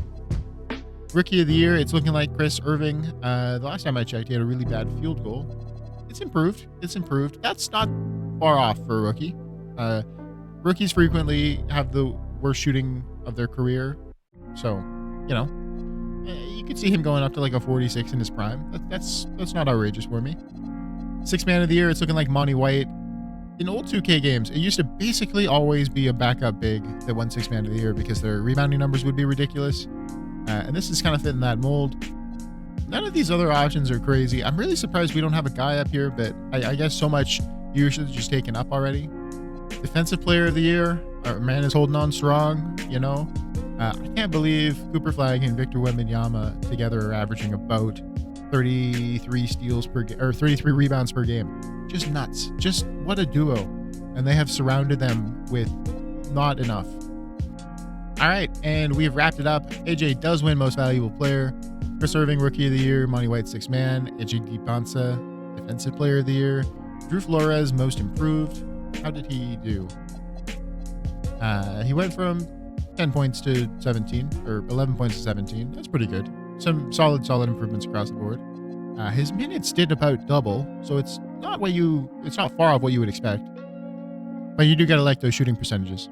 And then the clutch player of the year is Anthony Edwards with that fucking dumb smirk on his face. Coach of the year, Michael Stauffer. Is that 3 years in a row now, big man? And executive of the year is not me, of course, because what did I do to build this team? First team All-NBA, we got AJ, Ja, Cade, Anthony Edwards, and Victor Wembanyama. Not surprised at all. I maybe could see Cooper Flag up here instead of Ant, but no big deal. There he is. He's in the second team. Dylan Harper, Tyrod Stokes, Luka Doncic, Chris Sinak. It's what you would expect. And then J.R. Simpson for All NBA third team. I did try at the deadline to get this guy, but they have him marked as untouchable. It basically means that they'll give him if you scam yourself, but you know, and I'm not in a hurry to do that when we're two-time champions dominating the league. And then yeah. I mean, Darren Peterson, he's had a good career. Where is he at for accolades? 3-time All-Star in 6 years is not bad. 2-time first team All-NBA, 1-time second team, 1-time third team. Very, very good. He wasn't an All-Star this year, so take that for what it's worth. The All-Stars seem really weird in this game. I've never seen it behave like this. Usually, the right people become All-Stars. But for whatever reason, guys are making All-NBA teams and not All-Stars. It's very peculiar. First team All-Defense, AJ, Coop, Vic. It's pretty well expected who these guys are. Argento Izzo, it was an interesting name for me when the trades came up for a center. I was offered him. I don't remember for what, but I did look at him, but didn't go with him. He seems like a really good player, though. So this is what the plans are looking like. Mini versus SAC, LAC versus Denver. And then on our side, we've got Toronto, Brooklyn, Atlanta, Boston. Charlotte made the 5th seed, so we could see Hansen Young in the playoffs. And I'm actually praying that we do. It's next round. It's either the Boogeyman or Hansen Young who's going to make life very easy for us. And then deeper in, we don't have Orlando here, so that's good news. They bully us. Before we get to that, I do want to look at some of the team standings. So we crushed the league, 9 more wins than anyone else. A huge differential, not terribly different from the Lakers. 3 points is not insane. They scored just about as much as us and still had a decent defense. The Thunder had a crazy good defense. Look at that. And the 76ers. With the Thunder, man. That massive payroll's, putting in work at least. The Mavericks end up a little bit better than they were when we last looked at them. Still not as good as you would expect them to be, though. So I'm just looking at our injury report, and it's a little bit grim. It's a little bit grim. We've also lost Dyson for the season at some point. So that's a nightmare. Wennington is out, but he might even be able to play. And then Bennett is day to day. I'm not too worried about that. But yeah, man, losing these two for the season, like especially Dyson. Dyson just holds so much together. I'm a little bit nervous about these playoffs. I'm curious to see who we're gonna face. But yeah, it's a bit of a yikes.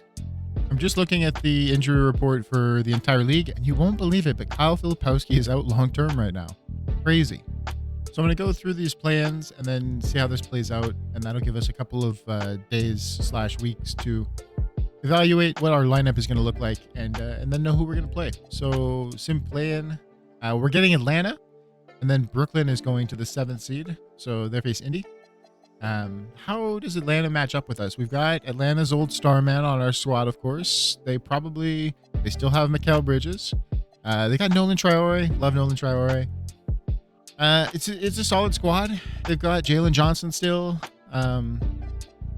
Very solid squad. And Dye is all the way back on the list here. I don't know how they sort these guys. It used to be injuries, I thought. So if you were injured, you'd go to the back. But that doesn't appear to be the case here.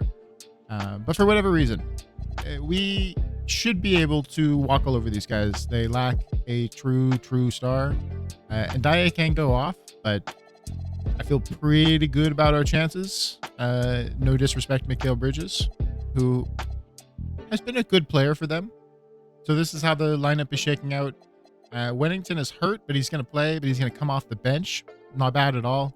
Khalil Ware is starting over Walker Kessler for whatever reason, but I'm totally cool with that. Khalil Ware is just about as good of a player. Not quite as defensive and rebounding, but is a little bit better for shooting. Actually, substantially better for shooting. So it all roughly evens out. Colin Murray-Boyles, Anthony Simons. How many games did you play, buddy? I didn't check yet. He's played 77 games. It's actually the most he's played in a long time. No, it's the most he's played in his career. Of course, you mess up your vertebrae and you come back and you play the most games you've ever played. Totally makes sense. But it's great to have Anthony still part of the squad. Hilliard's also getting minutes right now because of these 2 injuries. Randolph Robinson is like right on the cusp. So potentially, did he get many games this year? He played them like not very well. Yeah, he played 45 games, 350 minutes. It's not all that bad. His shooting percentages are dreadful, but when you shoot so little, it's not that big of a deal. How were his... Okay, yeah, his rate stats were awful. The steals is nice. The assists is bad. The rebounds is okay. I'm really curious to see if he's going to jump with an offseason. All right, so we will quick sim the first round. It looks like we took the first 3 games and then lost one. We're going to be facing Detroit. Devastating news. I want to check in on Hansen real quick. Look at him. 11 threes. You go, buddy. Let's just scroll through this and see. So from what I could tell, the real NBA record is 24 attempts in a game. And that's how many Clay took to hit 14. So 26 would have already been a record. I mean, I can't say for sure if other people have attempted more than this in 2K yet, but I don't think it's tracked on the boards. Maybe I can have another look for that. But you can see a good amount of 20s here, but nothing like the 34 we saw last year. So Hansen chilled out, which is disappointing. I really wanted to see something absurd, but like you can see Detroit, he went over 13, 1 of 11, 2 of 12, 1 of 9, 0 of 12. He shot them out of the series completely. I can't actually believe they won this game where 1 of 9 is not, game losing, but like it's seriously harming your ability to. But anyways, here's how the Bulls did. So we won game 1 by a little bit. Nothing really stand out. Abridged did really well against us. Game 2, we won by a little bit. The Hawks almost made a big comeback. Trae Young, decent game against his former team. Nolan Traore had a good game against us. Game 3, AJ put up a big performance. Kerr, okay. Not a lot across the board, but 11 for 16 from the field. These are things you love to see. Wennington is still chipping along, even though he's hurt. For the Hawks, Nolan Traore, great game. I really wish we had Nolan Traore on this team. I really like him as a prospect, but it wasn't meant to be. Another great game here. Yeah, I mean, just solid numbers outside of that first game. And then for us, no one really special. Just kind of a chill game 4 that we lost. And then game 5, Nolan not able to muster up enough. Actually, no one was able to muster up enough. It was a low scoring game, but we do pull it out 126 to 123 thanks to no one really. 4 for 17 from Kerr is disgusting. 9 of 25 from Trae is not good. And AJ I expect better from. All right, Chicago, we are back. Series 2, Detroit Pistons, featuring Cade, the boogeyman. Oh, I should check the injury report real quick. So Dyson Daniels dislocated his left patella, done for the season. Max Christie, done for the season. Colin Murray Boyles is done for the season as well. We're getting killed. 3 guys out for the season is not good.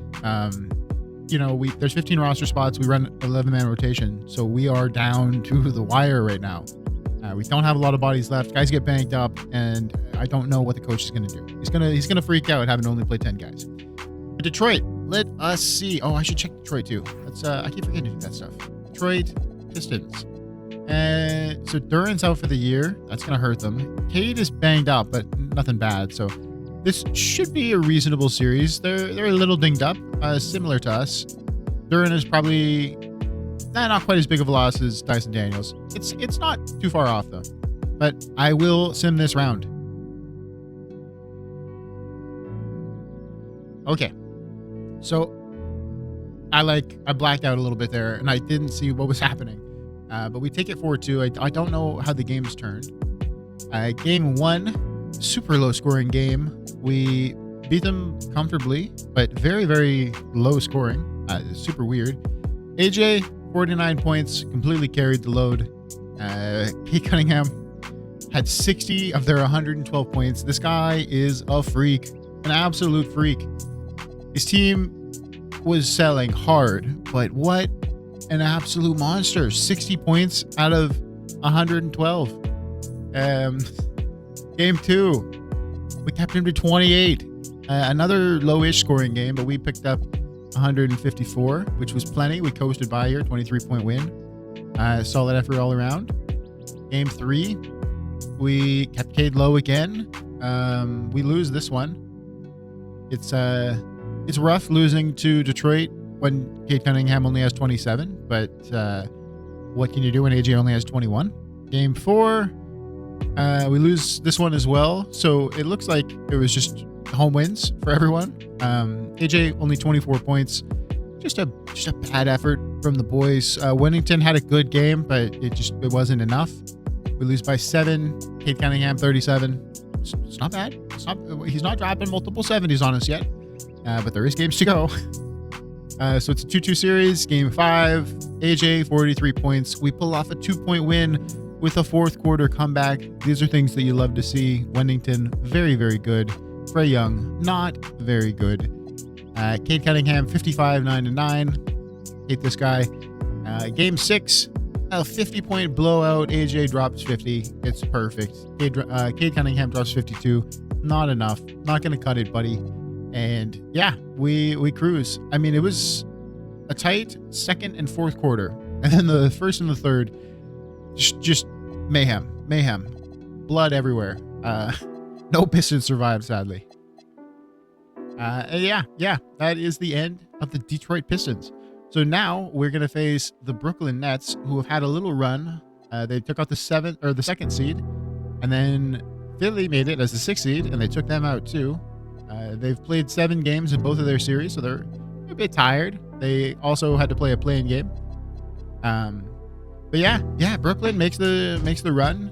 They've got Papadopoulos, Ivy, Yegor, Yeoman.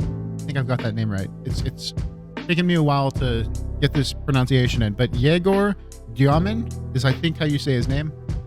Grant Peeler, Monty White, Tyson Malone. Wow, they've got a deep look at these mid 80s. 84, 84, 83, 89, 85, 85. That's 6 of them. 7, 8. An 8-man rotation of all guys in the mid 80s with this guy who's an 89. This is a deep squad. No wonder they can make a run. This is how the injury report is looking.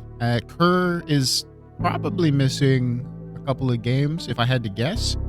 I'll see how the rotation looks, but we're now down 4, it says. And then for the Brooklyn Nets, where are you?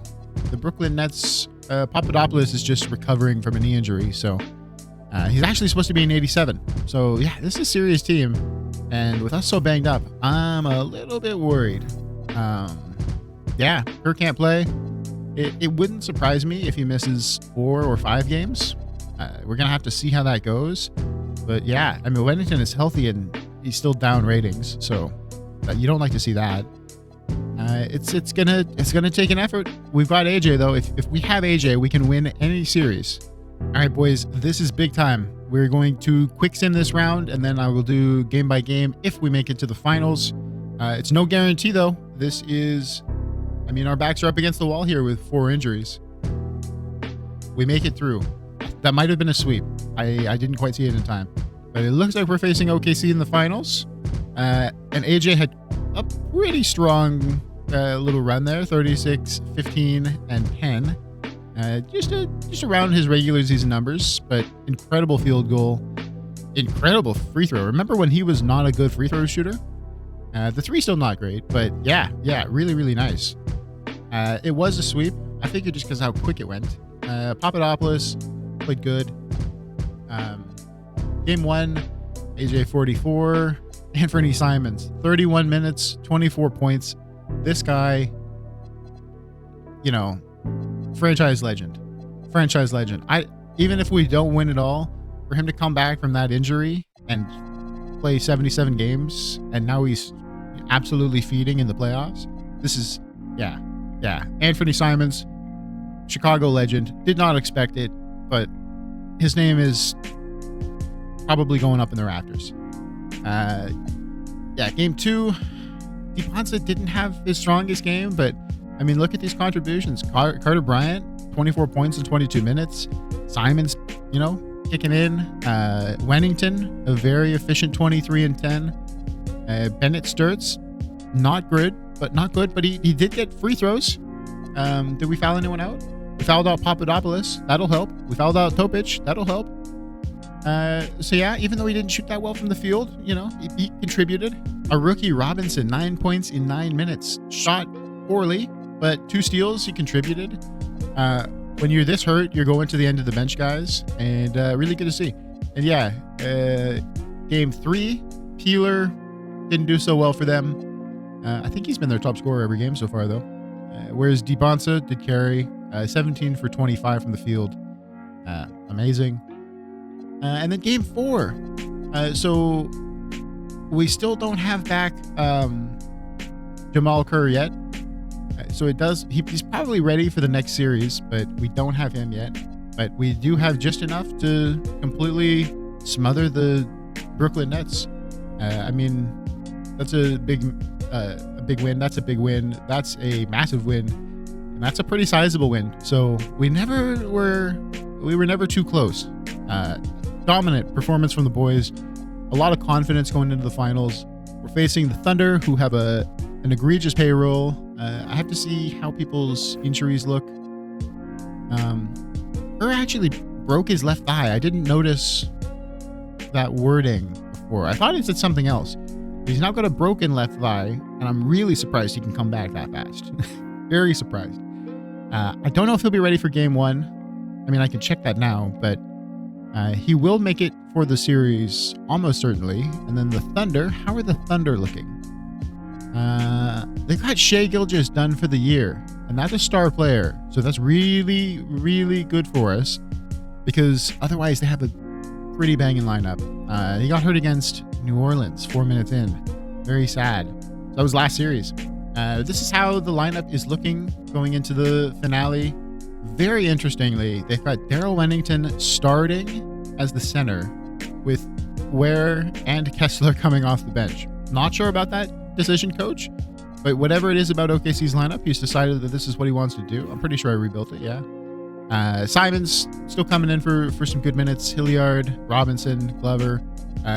We don't have any free spots, so every able body is playing at this point. And yeah, I mean, it's going to be a tight matchup. The Thunder are an extremely strong team. Can I see? Yeah. So they still got Pidgeot, they still got Chet, and then they've got a decently deep team with 82, 82, 82, 82, and then some high 70s. Yeah, I mean, they're going to be missing Shai, but still very, very strong. So yeah, if you guys remember, they were back-to-back champions, the real life victory, and then in 2026 they repeated, and then they haven't won since then. So it's been a 7-year streak, I think that is, since they've last won, and I'm sure they're all quite hungry. I'm sure Shai is pissed that he can't go for his 3rd Finals MVP, but we're gonna have to put a stop to that.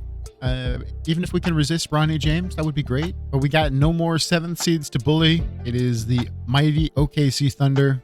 We're going to take it game by game. This could be massive for the Chicago Bulls. This would give us 3 and 4 years, and this would give the Thunder 3 in the Shai era. So a lot on the line here. A lot on the line. Simulate through the first game. We take it. AJ, 35, 10, and 10. These are things you love to see. Trae Young, solid. Simons, good. Wennington, not. Well, I just looked at the blocks. Okay. I looked at the blocks. You know what? Fair enough, Wennington. Fair enough. Yeah. That's pretty good. That's pretty strong. That's a pretty strong center debut. We win by 34. We crushed them. They never really had a chance. You score 111 in a finals game, you're not winning at all, buddy. Yeah, I mean, they had some depth scoring, but none of the top level stuff that you need. Jerry Mitch only played 19 minutes, and Chet only played 17. Oh, they both fouled out. We fouled out 4 of them? How many free throws did we have? I didn't check. So they had 27, but we fouled out 4 of them. So yeah, we had 53. That's healthy. Trae Young fouled out. There's a lot of fouls going around here. But yeah, I mean, like, look at these guys.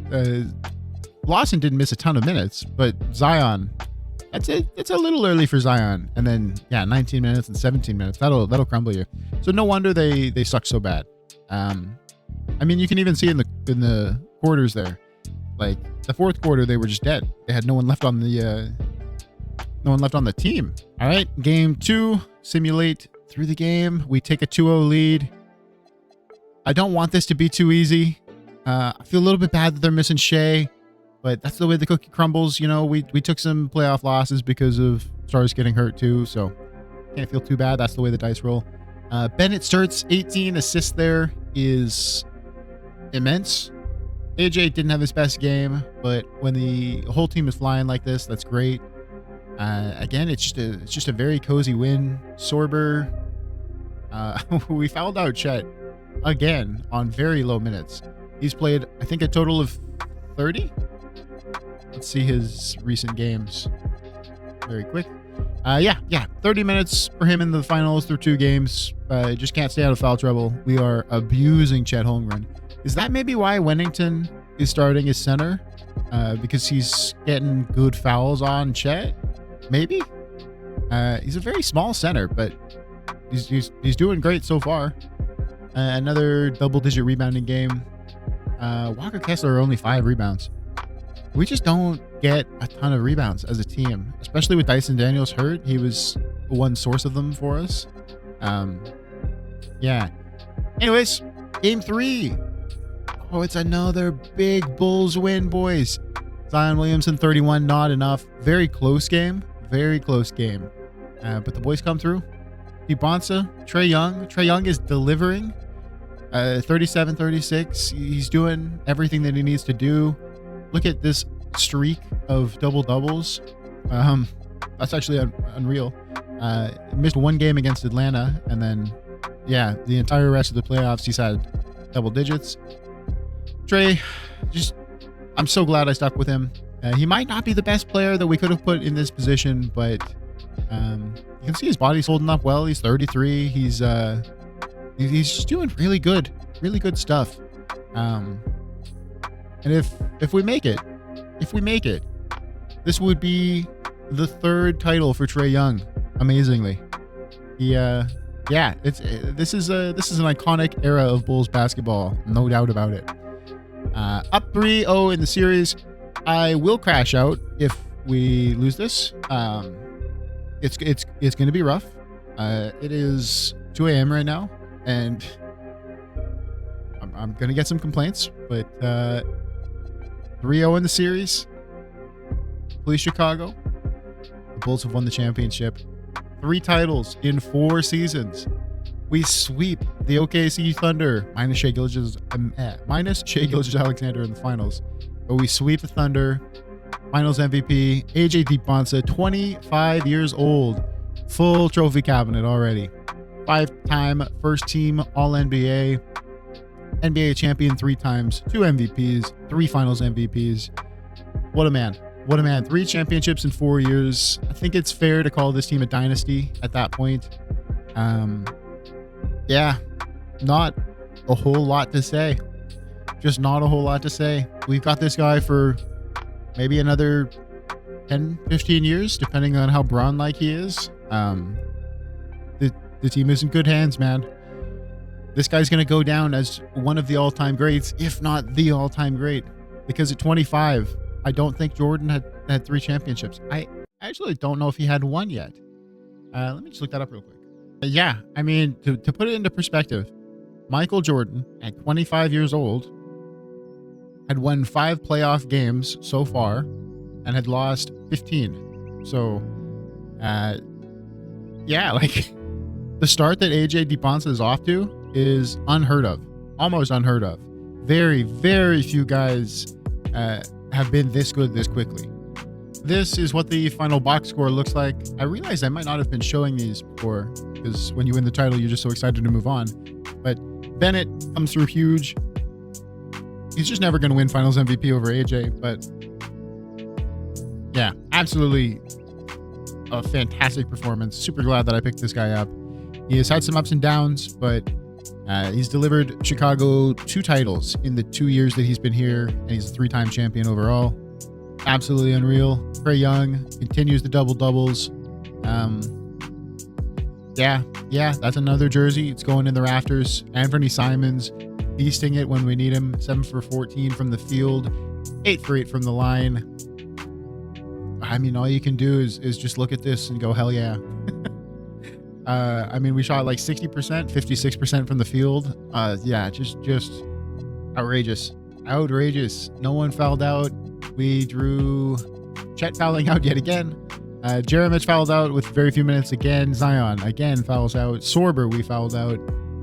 Just a visceral team, man. We will beat you however we need to.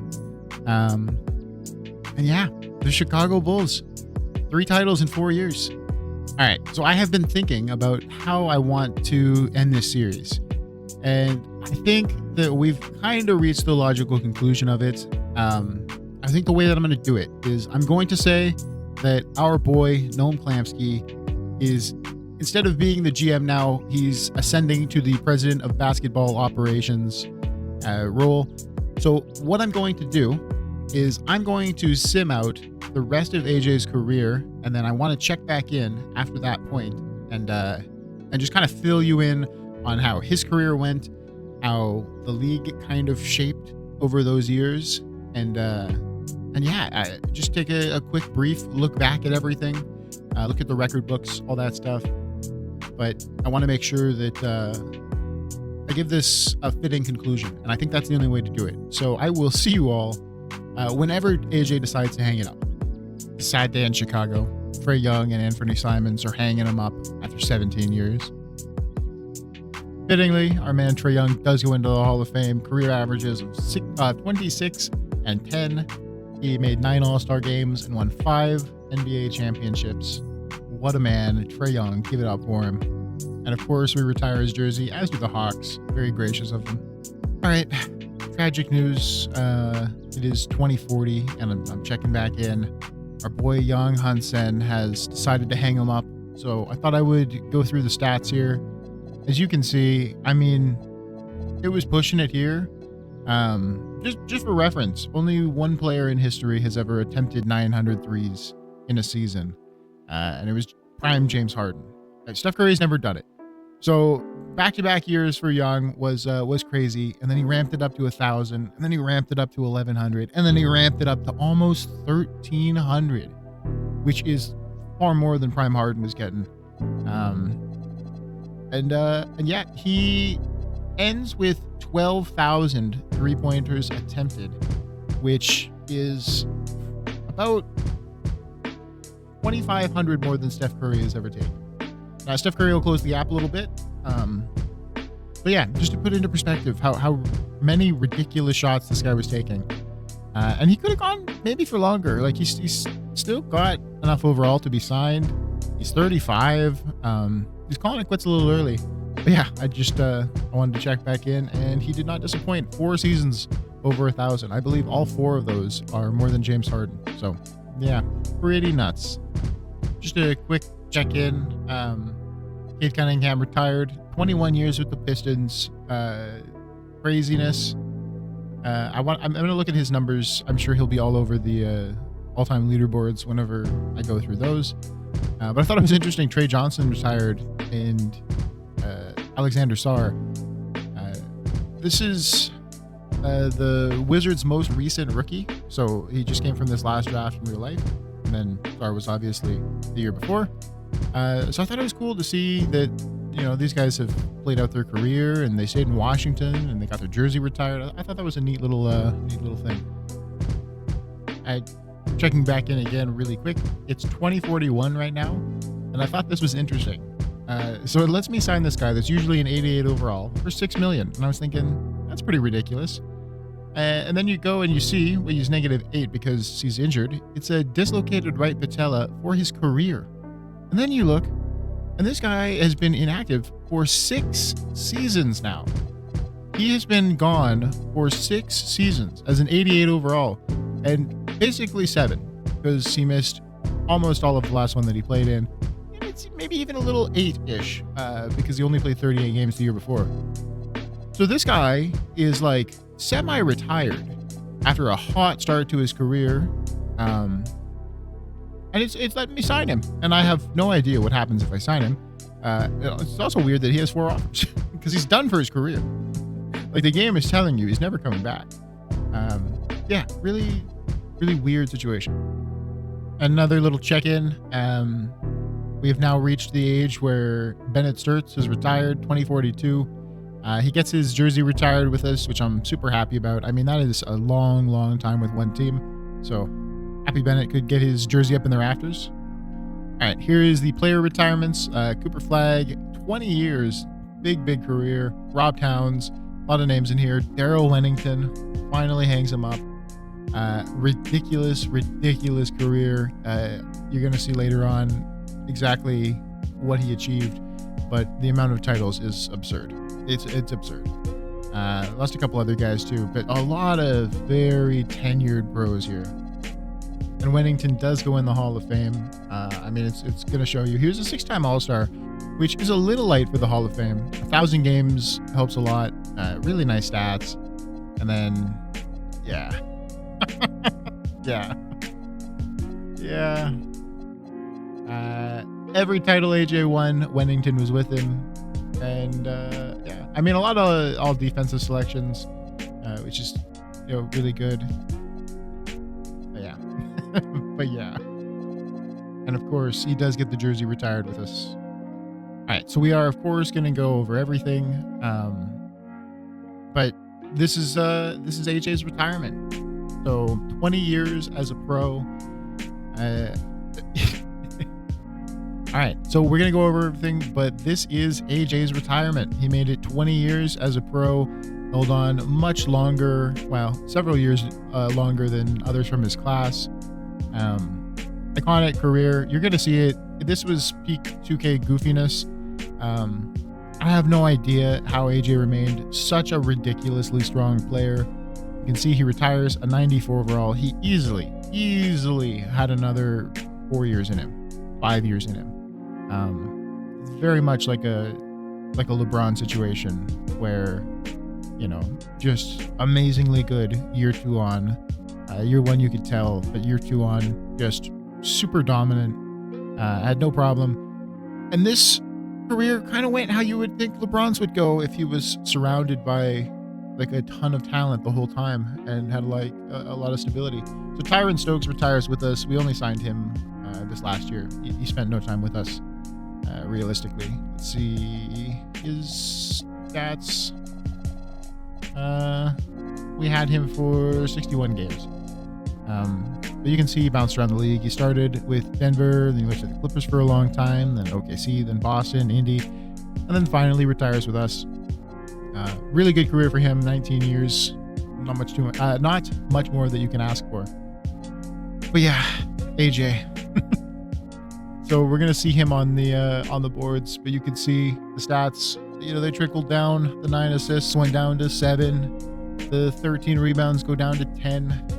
The 35 points goes down to 28, 29, 25. But yeah, a genuinely ridiculous career. I can't wait to see how he ends up on the triple-double leaderboards and all that stuff. I have not looked at any of that since the last time I was actually playing through the mode. I have just been letting this sim and re-signing AJ so that he's with the Bulls. But otherwise, I'm just letting the computer make the decisions and kind of seeing. Now, I thought what might happen is AJ starts getting worn down by injuries, and that's how it ends. Doesn't seem to be the case. Judging by the awards that he won and the games that we won, I think he was pretty healthy. This last year he struggled a little bit. But yeah, for the most part, like almost 1,500 games. It's ridiculous. It's ridiculous. And the achievements that he got are ridiculous. Even in this last year. So we were the 6th seed, and it looked like the wheels were starting to come off. And then AJ just carried us to the finals. And we lost in 6, but we only went out in the first round one time. I think we only ran out in the second round twice. We never didn't make the playoffs. We made the playoffs every single year. Yeah, I don't. If this career was real, if this is how AJ's career goes, he is not just the greatest of all time. He is the unassailable greatest of all time. Look at that, 31 per as a 39-year-old man. Let's let's go over to the achievements. So this is what AJ managed to achieve. 11 NBA titles. Of course, won them all with Wennington. Never got one on his own. But 11 titles, pretty ridiculous. Pretty up there as far as ridiculous goes. He ties Bill Russell all time for most championships won. Of course, a little different doing that in the 2030s and 40s versus the 1950s, 60s. Did Russell start in the 50s? I don't remember. Maybe it was very early. No, he had to have started in the 50s because he ended in the 60s. But yeah. 18 All-Stars.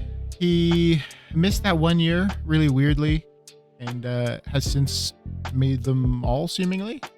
First team All-NBA every year, but this year where he was second, I actually almost kind of cut in to show like, hey, this is the downfall. The downfall is finally starting.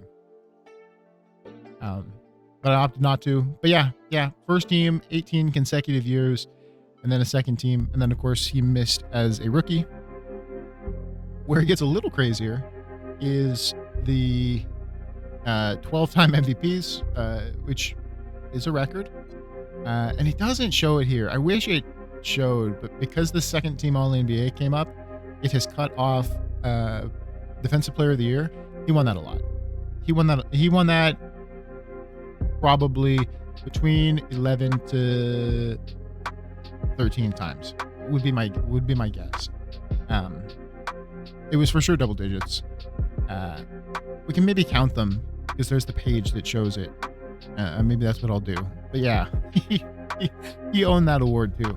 It never went back to Wemby. Wemby compared to him was nothing. Yeah, we're gonna go through the final little ceremonies and then check some of the records and stuff like that. So AJ does make the Hall of Fame. Not that anyone is surprised. A career average of 30 on the dot, 11 and 8. So the later years actually really rounded him down there. But 2 steals, 2 blocks, 12 MVPs, 18 All-Stars. 10 Defensive Player of the Years. It says it right there. That's good. 11 champs, 11 Finals MVPs. He won, let's see, I wrote it down here. 4 NBA Cup MVPs because it doesn't show it on this, but we won 6 in total, and he was the MVP of 4 of them. 15 all-defensive first team. Just nuts, man. This guy is just an absolute miracle. Yeah, let's take a quick peek.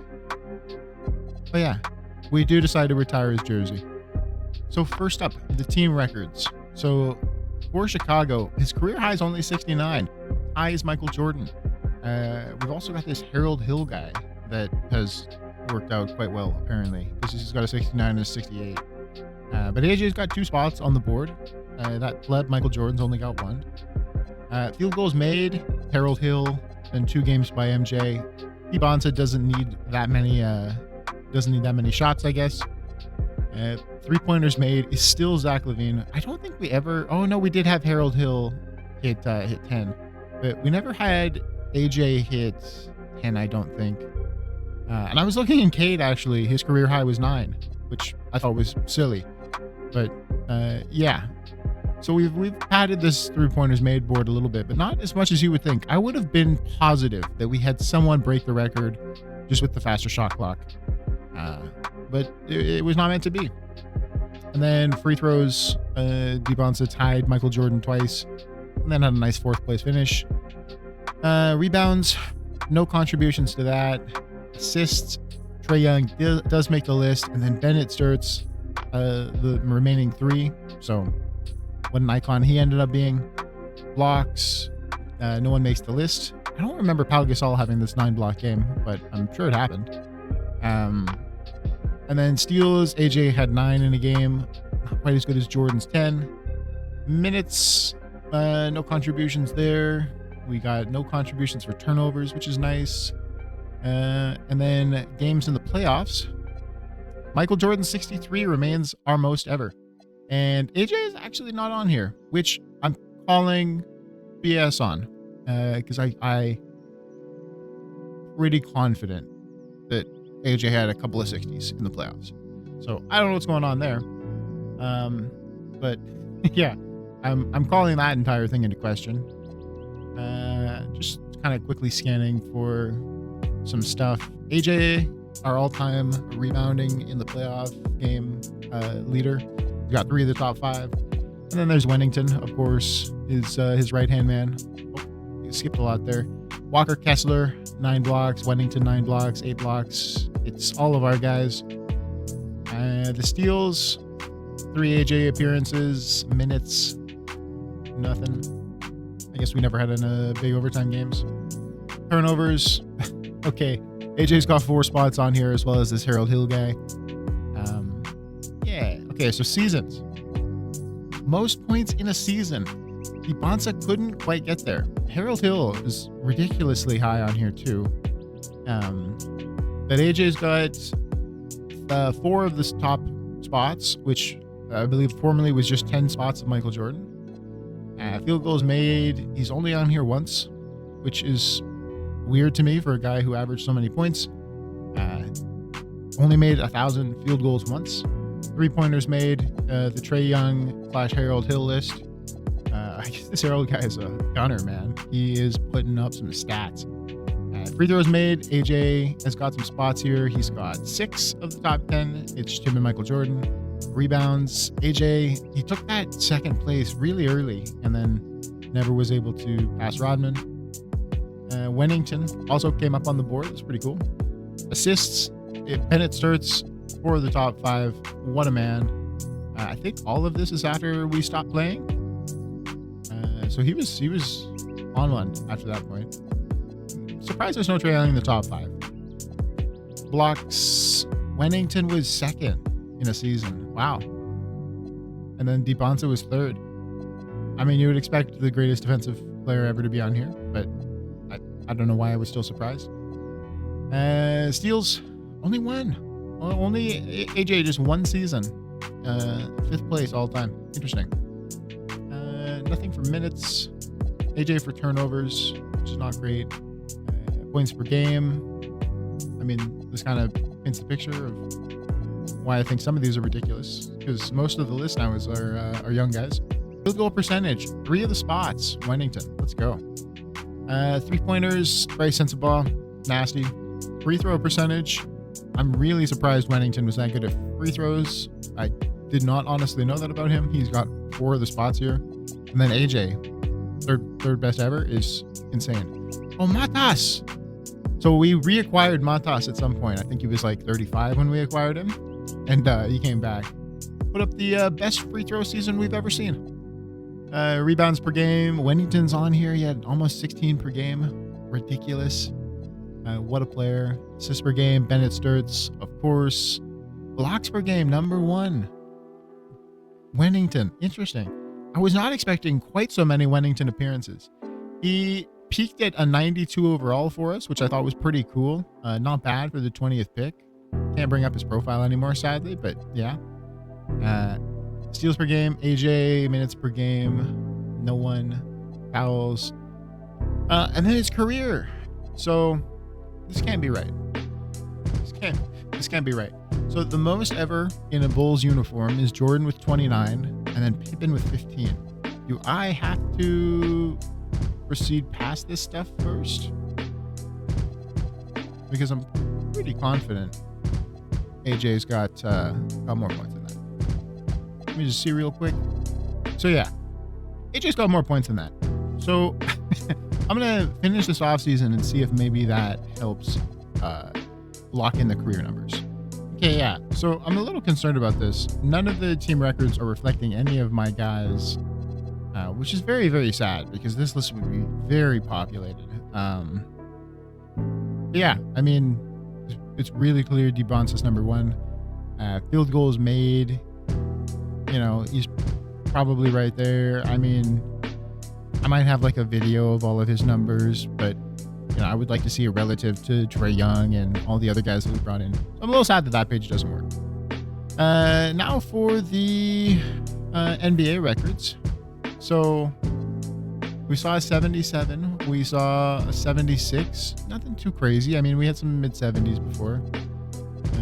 Harold Hill is on the top 5 for made in a game.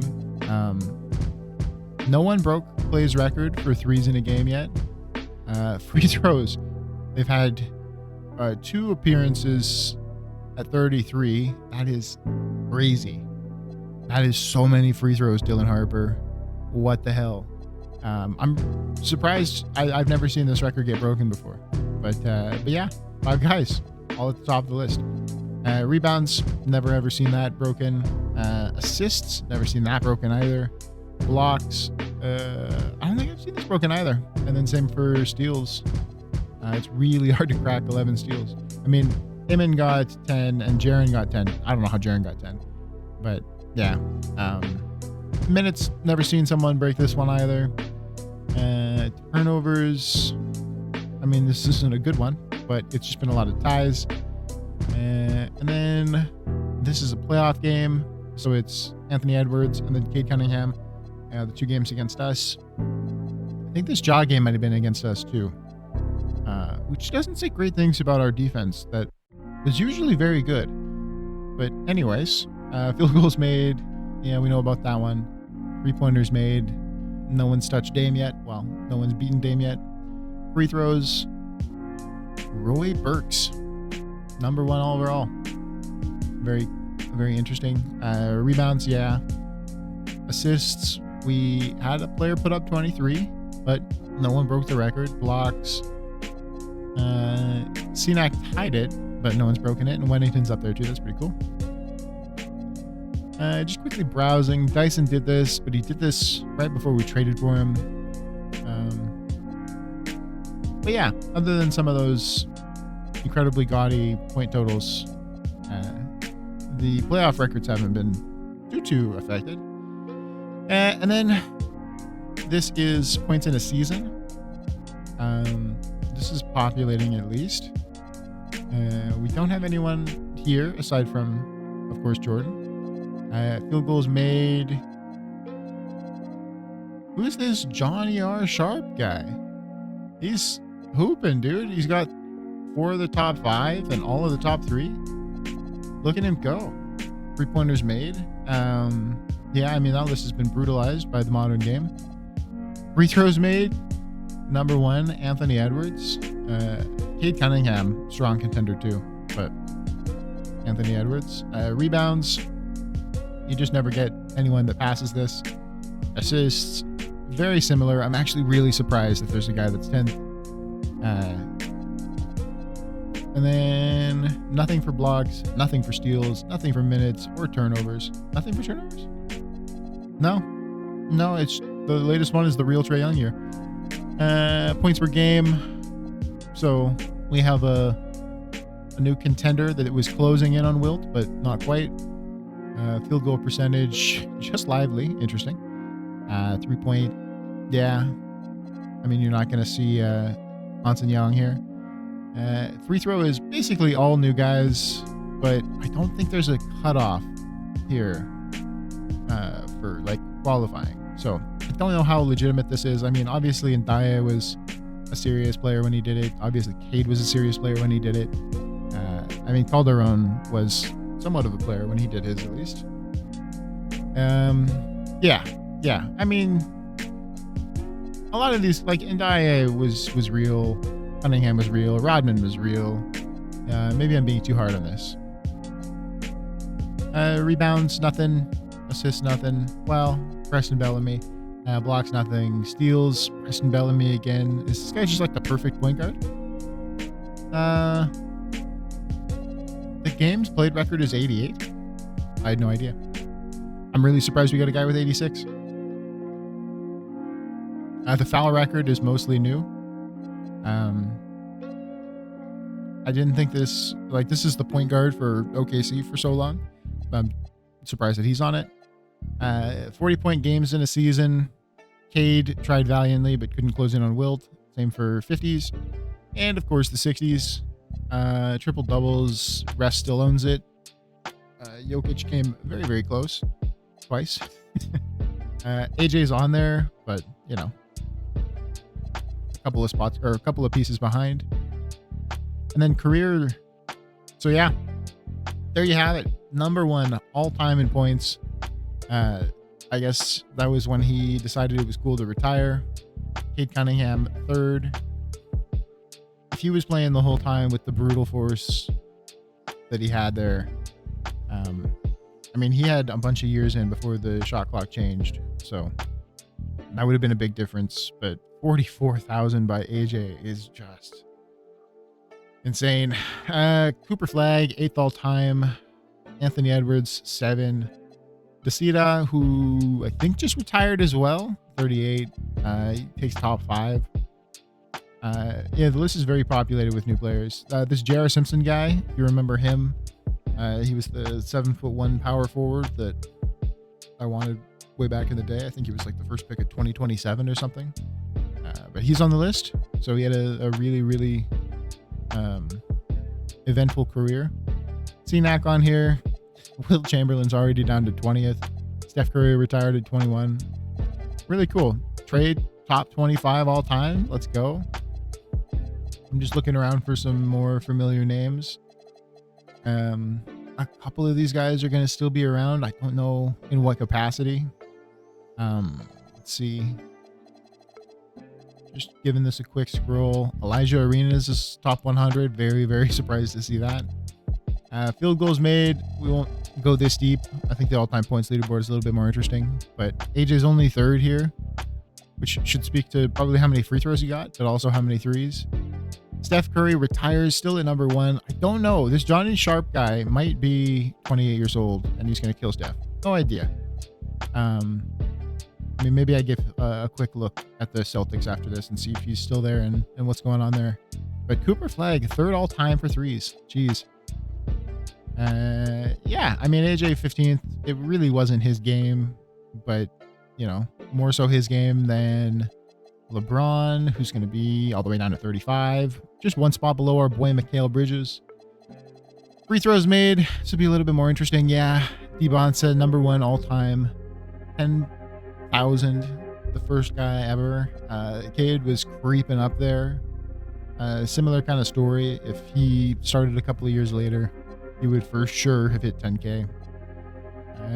Yeah, I mean, some ridiculous numbers here. Rebounds. So Wemby retires 4th, and then that Argento Izzo guy I talked about a couple of times 5th. Cooper Flagg 6th. I mean, these two were teammates for a while. They did win a title together. I believe that was after I stopped playing. I think maybe they were the first or the second team to win a title after us because we went on a crazy streak. And then 7th, Dybantsa. Very fair. Assists. AJ's 5th, which is crazy for a forward. You know, LeBron's 3rd for a forward, but, you know. But AJ and Trey, the very long time duo, right neck and neck there. Very cool. Bennett, 16th. He had 10K. Awesome. For blocks, AJ's 5th. Just yeah. I mean, how much do you want to say?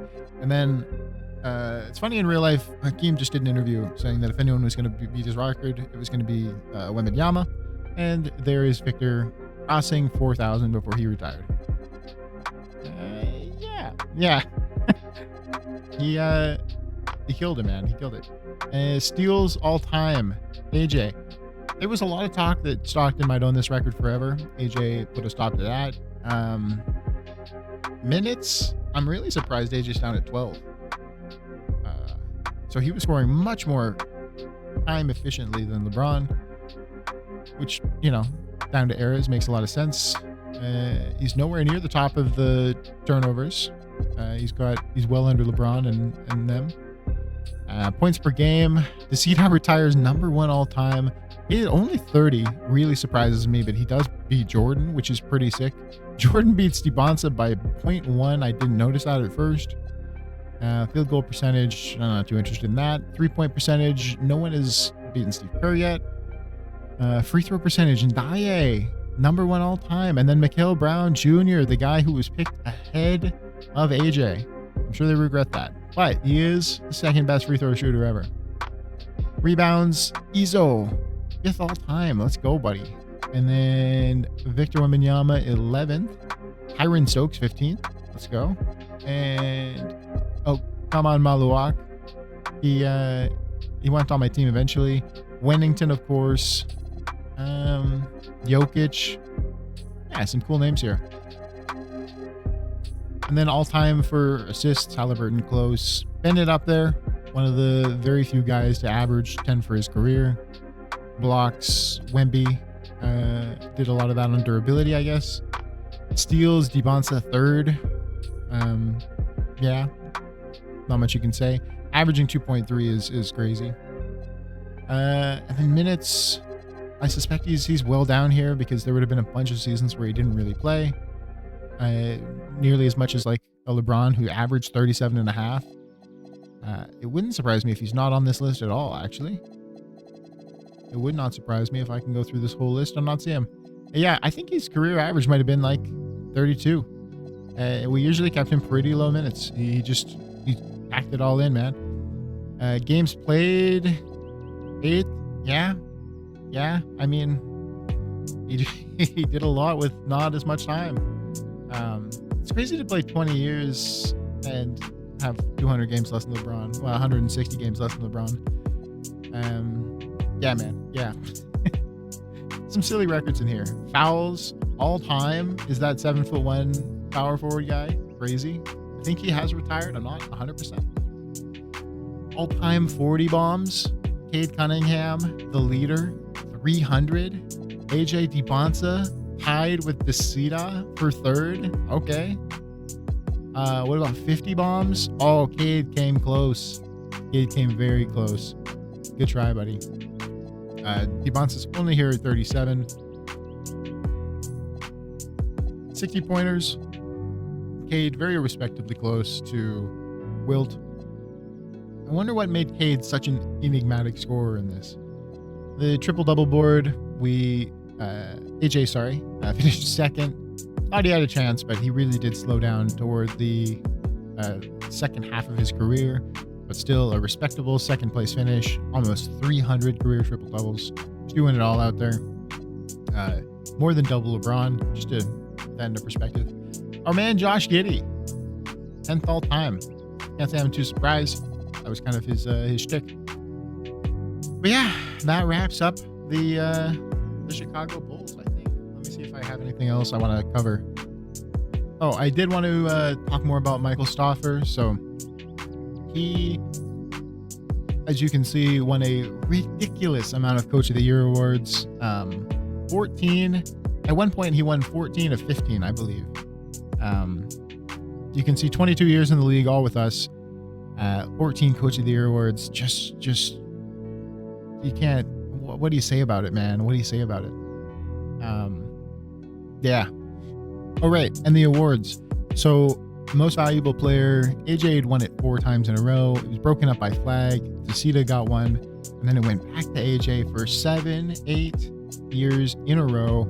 And then to Preston Bellamy and Lawrence Shepard. Rookie of the Year. Obviously, you can't win it twice, so I'm not going to spend too much time on this, but this is the list of winners. 6th Man of the Year. You're not going to see any of our guys here. Hansen Young won it, which was pretty cool. I don't remember. I think this is the first year he took 1,000 threes. A little ridiculous that he won 6th Man of the Year, but, you know, Hansen's our guy, so go off. 6th Man of the Year, Luka Doncic and Shai Gilgeous-Alexander. Shai won it, I think, the next year after we played them in the finals. I think that's how that timeline worked out. So I guess he came back from his injury as the 6th man. And then Luka won it the next year. I guess is slowing down his career. And here's Defensive Player of the Year. So you can see this is, I mean, he got it here early on in his career, and then Dyson took it, and then Wemby got a couple. Wemby finishes with, is that 5? So Victor Wembanyama, 5 Defensive Player of the Years. AJ gets 10, and Cooper Flag gets 1. So, I mean, yeah. I don't know what you can say about it. I'm very, very shocked that they gave AJ so many of these. I really think more probably deserve to go to Wembanyama, but AJ was putting up ridiculous stats, which goes to show that those results in college weren't like entirely useless. Most improved player, I don't think there's all that much reason to go through this. You can see Chicago never had a winner since Dybantsa. And yeah, Clutch Player of the Year. Again, not a whole lot here. The first team, I'll just scroll through it. You can see it's a lot of the same names. Dybantsa was on here for very many years, of course.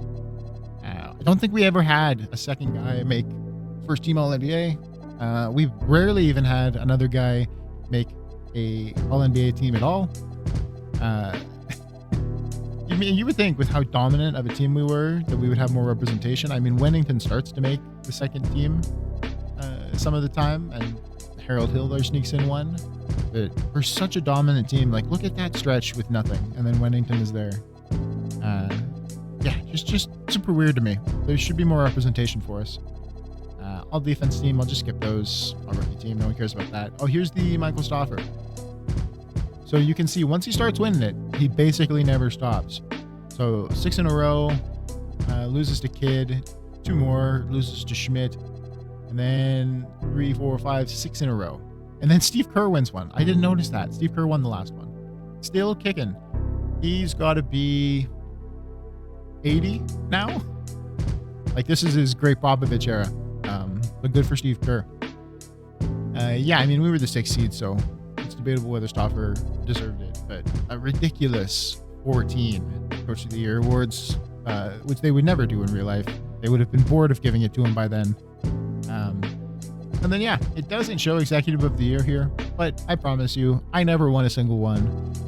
Never was I a good executive, apparently, even though we can see how many titles. Can we see how many titles? I wish it would show the... Right, so here's the past champions. This is the point where we stopped at.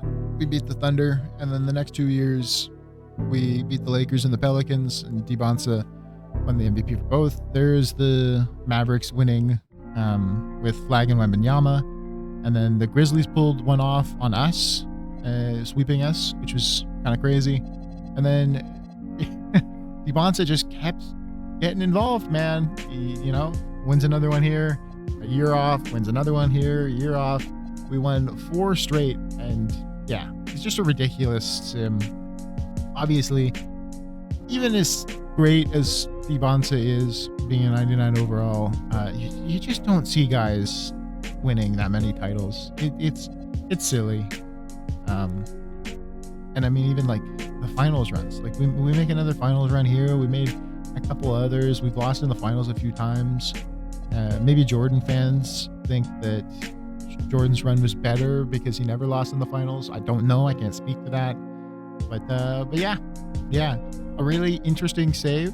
I still wish 2K would do more with this, but yeah, that is our run as the GM of the Chicago Bulls, and that is the kind of conclusion of the universe.